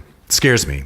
But he's not the smartest guy in the world, and he is about to reap immediately horrible benefits by his own policies in California right now. That will happen before 2020. You know what I mean? So, yeah. Dude, not benefits, but detriments. That's what I meant. Did you hear that Guilfoyle was rumored to be dating Donald Trump Jr. now? Oh, it's a fact. Yeah, oh, it's really? 100% true. Yeah, oh, okay, they're out. I didn't know that. Yeah. Mm-hmm. Yeah, it's 100% true. I love Kimberly Guilfoyle, though, man. I love her so much. I don't know anything about her, to be honest with you. Oh, yeah. She's smart as a tack, sharp as a tack, rather. And yeah, I love her so much, man. She's so cool. Yeah. She was on Fox there for a while. She was on The Five, a regular host of The Five. Dude, I was going to say, like, I know her face, and it must be from Fox. Yeah. Mm-hmm, yeah. She was on for years, and we're not going to report them here on HSP, but there are rumors of some things that she did that ended up to her having to leave Fox News, right? But the truth remains is that she was given a very cushy position in regards to the Trump 2020 campaign, and that's where she is now, right? So that was the ostensible. Yeah. She's got a comfy position in the Donald Trump Jr. campaign. That's for sure. So yeah. And by all reports that I hear, their relationship is going very well. You know what I mean? That's what I hear. So yeah. Yeah. Well, that's interesting. It's interesting. Gavin Newsom dated a Republican. Yeah, it is. I don't think she was quite as Republican as she was back then. She was the San Francisco DA, district attorney, right then, back in those times, and she was a buster, dude. She won most of her prosecutions, and she was pretty hardcore. But I wouldn't say that she was as outspoken Republican as she is now. But she was definitely not like as liberal. Well, Gavin Newsom also was less liberal back then than he is now. Yeah, that's right? fair. Yeah, because of the polarization of left and right politics. It wasn't exactly the landscape back then that it is now, dear listener. But it's I happen to agree with you. I'm surprised that Gavin Newsom dated her. I am. Actually, they didn't date. They were married. I'm pretty sure. They were married. They were married. Yeah. Yeah. And but what I just read was that they divorced, citing the strain of a quote bi-coastal marriage. Yeah. Of course it is. Yeah, because without Kimberly in town, Gavin just couldn't keep it zipped up. That's what the strain was right there. It was too hard on Gavin. You know what I mean? Yeah. So, yeah. Mm-hmm. Yeah. So, but I do understand that they parted amicably. You know what I mean? I don't think that they're friends now, though. In fact, I would bet on it based on rumors I hear. So, yeah. Well, yeah. Well, I think that does it for HSP 24. Would you say so? Yeah, I definitely would say so, man. Great show. There is one last thing that I wanted to get to, and we'll just table it for some other time. But dear listener, I do have rather forensic scientific evidence that despite this government shutdown, government's daily spending only decreased by 7% per day throughout the entire shutdown. So all of this leftist hysteria about, oh my God, people are starving and blah, blah, blah, blah, blah. Dude, it's 7% of government expenditures that caused all this drama. And, maybe we'll read the article sometime next week, but it's a barn burner. It was on Mises.org, Mises Institute. It was good. It was really good. So, yeah. But we'll save it. Yeah, let's ride on up out of here, man. Yeah. I saw an article, something about, the GDP has been affected and blah, blah, blah. It's like, well, the government doesn't produce anything of value, so that's right. You can't possibly negatively impact GDP when you just aren't spending other people's money. That's exactly right. Government directly takes away from GDP in order to pay these people, quite literally. Yeah. Quite literally. So, yes. Yeah. Yeah, in going to dearest listeners' request to cover bots, I'll run through that really quick. So what we didn't cover this week was segment 3. We wanted to play the Eggard ad, so this watch company Eggard decide. In fact, Russ, if you want to cut that in after we finish the show, go for it. Sure. But we wanted to play this just to push their stuff, to push their watches. So they did an ad, which was sort of a counter ad to the Gillette ad. And it was really well done. I really liked it. It was. And so we wanted to play that just to give them a shout out, give them what little viewership and listenership we could on our show. A little free advertising for them, a little charity on our behalf towards them. So we're not going to get to that. Feedback we already got to. I only had that one listener's feedback. I did have a couple of bits of feedback. I can race through them quick. Let me run through bots and then let's hit the feedback and close. All right. Yeah. So bots for this week that we did not get to, which there was a lot. And this is just my stuff. I'll let Russ do his stuff, and then you can do the feedback, Russ. All right. Ocasio-Cortez. It is immoral that our system allows billionaires to exist. This is a truly, truly, truly evil sentiment. Ocasio-Cortez is proving herself to be anti-human life, anti-wealth, and that's what this is. She is anti-wealth. People should not be wealthy in her eyes. Also, that was in my stack too. Yeah. Also, Ocasio-Cortez on millennials. Oh yeah, right. Yeah. We're like, the world is going to end in 12 years if we don't address climate change. I mean, this is just so absurd on its face. It is. Breitbart on their landing page has a counter put up. It's called like the Ocasio-Cortez doom clock or something like that, and it's counting down from second by second on their landing page. That's pretty so funny good. Stuff. The Ocasio-Cortez doomsday clock. Yeah. Days since climate change has not been addressed. Yeah. Oh my gosh. Yeah. Maybe we'll cover that at some point if you really want us. By the way, dear listener, if you want us to cover any of these bots, just send us something. 0-gravity-media.com/contact. And just send us a message. Be like, that was in your bots. I really wish you'd have talked about that. We'll cover it the following week.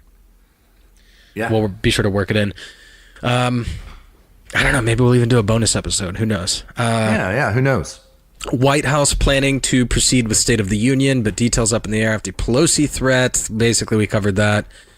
Murders in Mexico rise by 1/3 in 2018 to new record. Oh, yeah. No surprise there. Brazilian leader at odds with Davos focus on environment. So, base Bolsonaro, in other words. Yes. Pope says fear of migrants can make people crazy. Or I would rearrange this to just simply that the Pope is crazy and you can just leave the rest of it out. LA may charge drivers by the mile, adding freeway tolls to cut congestion. Again, no surprise there. When you nationalize industries, in this case, there's a sort of local nationalization, you could say. Just like how Venezuela's having all these problems with their oil industry after nationalization. Germany right now is going through a major crisis because they nationalized their transportation infrastructure, their mass transportation infrastructure not long ago, like 20 years ago, 30 years ago. And now people are getting really pissed off that it's a complete disaster and a nightmare. And believe me, it is. And this is just, it happens time and time and time again. The government is not set up to be a service provider. It is not set up to be a capitalistic entity. It is not set up to make profit. That's the problem. You need to be out to make profit. And if you want to make profit, you want to generate value. That's what makes a business good. Because the government isn't out to do that, the business is necessarily not going to be good. So when you're talking about streets and roads and construction and managing mass transportation, this is what you get. So no surprise there. And three more. So U.S. recognizes Venezuela. We already talked about that. We actually did talk about that. I don't know why it's in bots. Yeah. And we already talked about Bernie, and we already talked about U.S. calling on the world to pick sides. So that's it for me. All right. Good stuff. There was a lot on bottom of the stack this week, dear listener. Here's some of mine. A lot of them were also in Luke's stack, so I won't cover those again. Illegal aliens busted voting in Texas to the tune of 58,000 registered to vote in the state of Texas. Actually, north of 58,000. No, dude, yeah. 95,000. 95. Is that what it is now? 95,000. 95,000 and 58,000 actually voted. Okay. Yeah. Mm-hmm. Yep. It's insane, man. In Texas, man. They are about to tax the Audubon into oblivion. Luke and I talked about that on Friday night. That feels bad, man. There's this little gem that I came upon that was an article entitled, "Did the FBI Plot to Assassinate Trump?" It was actually an older article that came out in 2007. It was on True Pundit. No time for it this week, but we'll get to it sometime. Macron and Merkel sign a treaty called the Treaty of Aachen. The first words of the treaty are this: at a time when Europe is threatened by nationalism, which is growing from within, Germany and France must assume their responsibility and show the way forward. It's a globalist treaty. Bunch of stuff out about Spygate this week, dear listener, that was really hot and heavy. Again, listen to Mr. Bongino's show on Wednesday about it, but really what it has to do with is this was already floated. What we're seeing right now was already floated as a trial balloon in the 2008 election when McCain was running. McCain was able to get away from it because Bush was president, and the end conclusion of where all of this goes is just how exactly in the hell did Paul Manafort get into Trump's orbit. Fascinating. More BuzzFeed blunders, more Yellow Jackets happening this week. And dear listener, this week, yesterday's Yellow Vest protests were crazy. Definitely an escalation in violence from the cops this time. And I saw people like really getting beat up to the point that I thought that they had paralyzed and, like killed people with police batons, beating them with police batons and such. There has been, do y'all remember the spy that got poisoned in the UK, Sergei Skripal, dear listener? Do you remember that? Okay. Well, there's been some really, really crazy stuff come out about him this week, including links between him and Christopher Steele and the dossier. No time to get to it now. Glenn Greenwald wrote a barn burner of an article about the top 10 Russia blunders that the mainstream media has made with impunity. Oh, I saw that. Sheila Jackson. Yeah, man, it was good. Sheila Jackson Lee is required to leave all leadership posts amid claims that she retaliated against a rape victim, right? That suit that we talked about last week, dear listener, it was busted by Chuck Ross in the Daily Caller. Good stuff. I've got a segment here called Fed Just Admit It, based on Jane's Addiction song called Ted Just Admit It, Fed Just Admit It. It goes thus: basically, in the last 2 weeks, both Ben Bernanke and Janet Yellen have admitted that the function of the Fed is to inflate bubbles and then to pop them. Exactly stuff that Luke and I have been wanting to talk about, but just never have time. Fox News accidentally busts a graphic about RGB being dead. It's kind of funny. Yeah. Transgender military ban. We didn't get to that, dear listener, but that happened this week, a Supreme Court decision. There has been a drilling shutdown off the Atlantic coast outside of South Carolina. An activist judge got involved and shut down drilling exploration off the East Coast. And Kushner has been running all around peddling amnesty, trying to make deals for DACA. And that's what I've got on bots this week. It was a busy week, dear listeners, so we had to curate very closely. And hopefully you can see the reason why we picked what we did. We thought that we could draw more themes this way for you. We could be more thematic and more, thereby drawing themes. We could also be more inclusive of bringing numerous topics in and really kind of packing the lead topic by topic. So we hope you enjoyed it. Sorry we can't get to all these bots. We are meticulous researchers. That's just how it goes. One of these days we'll get to all these bots. And again, dear listener, just like Luke said, if you want us to cover something, hit us up. We'd be happy to cover it. Happy to. Indeed.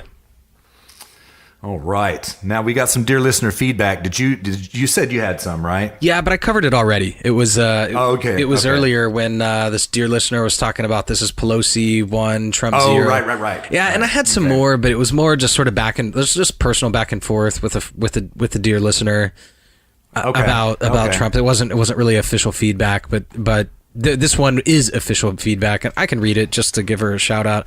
Pelosi 1, Trump 0. She won the State of the Union battle. If Trump caves on the wall, he's done. We'll have to wait to see if the Dems win the budget battle. The Repubs passed Trump's budget, but according to the media, he's losing the favorability war. We'll see. We'll see. We agree entirely, dear listener. We hear your frustration. Let's just regroup, take a break, get back on the line. That's how we're going to handle this. Yeah. Good feedback, though. Thank you, dear listener. Thank you so much. Thank you. And that's all I have. Okay, I've got no less than 3. Hold on, let me think. 4. Where the Friday Night Comfy Post at? As soon as we kill it, now all of a sudden everybody loves the Friday Night Comfy Post. Are you serious? Yes. Oh my and God, dude. Yeah, one dear listener in particular said that they thoroughly enjoyed that show very, very, very much, and that they miss it a lot, and that we should consider bringing it back. Okay, dear listener, we'll look into it. Okay, dear listeners at large, we'll look into it. How many people did you have message you about that? At least 3, but 4. It's 4, precisely 4. Yes. Yep. Oh man. Yeah. Okay. Yeah. All right. Well, in light of that, I mean, okay, and now that we have some feedback on that, yeah, maybe right. Maybe we'll reconsider. I don't know. We'll think about it. Yeah. Yeah. Mm-hmm. Well, yeah. We got to give the people. I mean, you know. Yeah, we do. You're I know you're all about this populism, Russ. We got to give the people what they want. You know. That's right, man. That's right. That's right. Got to listen to the people. Power to the people. Yes. Yeah, we do. Yes, we do. So I don't know. We'll figure something out. I mean, Russ and I need some time to sort of digest the week and talk about it, but maybe there's a way where we can do a little bit of division of labor here and get some I don't know, get some stuff out of the way, and then we can hit record and start Friday Night Comfy posting or something. Yeah, do a shorter show, something like that. Yeah. Shorter show. Maybe we could go to a monthly on Friday Night Comfy post, something like that. You know, we'll work it out, dear listener. We're here for you. Yeah. We appreciate the feedback. First of all, we can't believe that you like it. So yeah, I know. Thank you. I mean, I'm sitting here, I listen to it, and I'm just sort of like head in hands, you know, almost like face palming the whole time. I'm just like, why does anybody listen? Why does anybody care about this? Yeah, I mean, well, it turns out. I'm like, we're not even that funny. There's only one way to find out they do, and that's, I don't know. I think people tend to be very self-critical, and I'm no exception to that rule, so. Oh, for sure. Me too. Me too. So. All right. Well, okay. Well, that's really good feedback, and we will definitely consider that. And I would like to try to bring it back then if we can. I'll just say that publicly now, Russ. Yeah. Okay. Let's talk about it. Yeah. I would like to too. If we can do it, dear listener, we'll do it. Believe that. We're here for you. So. Got one last piece of dear listener feedback. Okay, now listen, dear listener who gave me this feedback, she is a great dear listener, so I'm not trying to get up on you about this, but the feedback goes thus. It's not chomping at the bit, it's champing at the bit. Dear listener, you could not be more incorrect. And I hear people say this all the time, champing at the bit, champing at the bit, champing at the bit. I hear it at least once a week. Dear listener, no, it is chomping at the bit. This is the reason why. Because when you are going to ride a horse, you put the bit in the horse's mouth. If the horse is chomping at the bit, that means that horse is ready to go, right? Chomping at the bit can also mean, in our case, the way Luke and I use it, we're rip-roaring and ready to go. Chomping at the bit can also mean that the horse is trying to spit the bit out, but usually not. The way it's used is in reference to an eager horse. The correct phrase is chomping at the bit. Okay, so tell all your friends. I get so tired of hearing people say champing at the bit. It is chomping at the bit, dear listener. Trust me on this. I promise you. Country boy, country raised. I promise you, it's chomping at the bit. Yeah, you can also ask some BDSM circles. They can verify Russ's claim as well. Oh yeah, that's probably true. Yeah, I can't confirm that, but that's probably true. So yeah.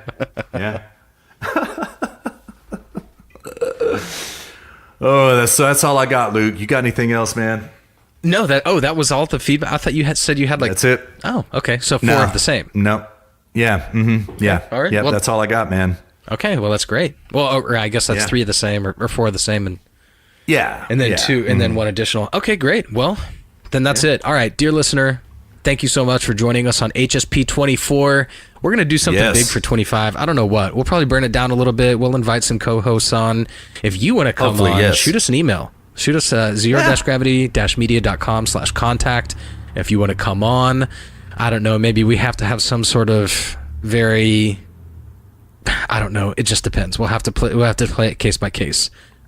Yeah, we can't. Extreme vetting here at HSP. Extreme vetting. Yeah. So yeah, I mean, not too extreme, but we need to quality control.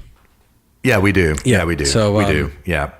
So, I don't know. I've been in touch with Nate a little bit this week. Hopefully Nate would have some time to do it. There is one really exciting guest that Luke and I have on the docket for some time. Maybe this would be a good time to make it happen, Luke. This would be a new guest.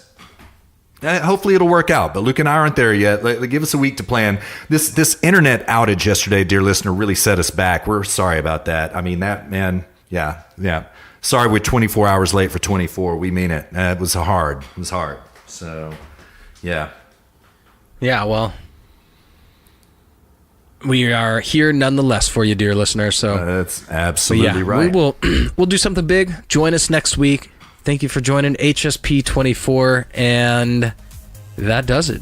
Thank you so much, dear listener. Have a good week this week. Don't get black pilled. Stay white pilled. We're gonna do okay this week. Luke, good show, brother, man. You take care of yourself this week too. All right, brother. Likewise, brother. Take care. All right. Peace. Late.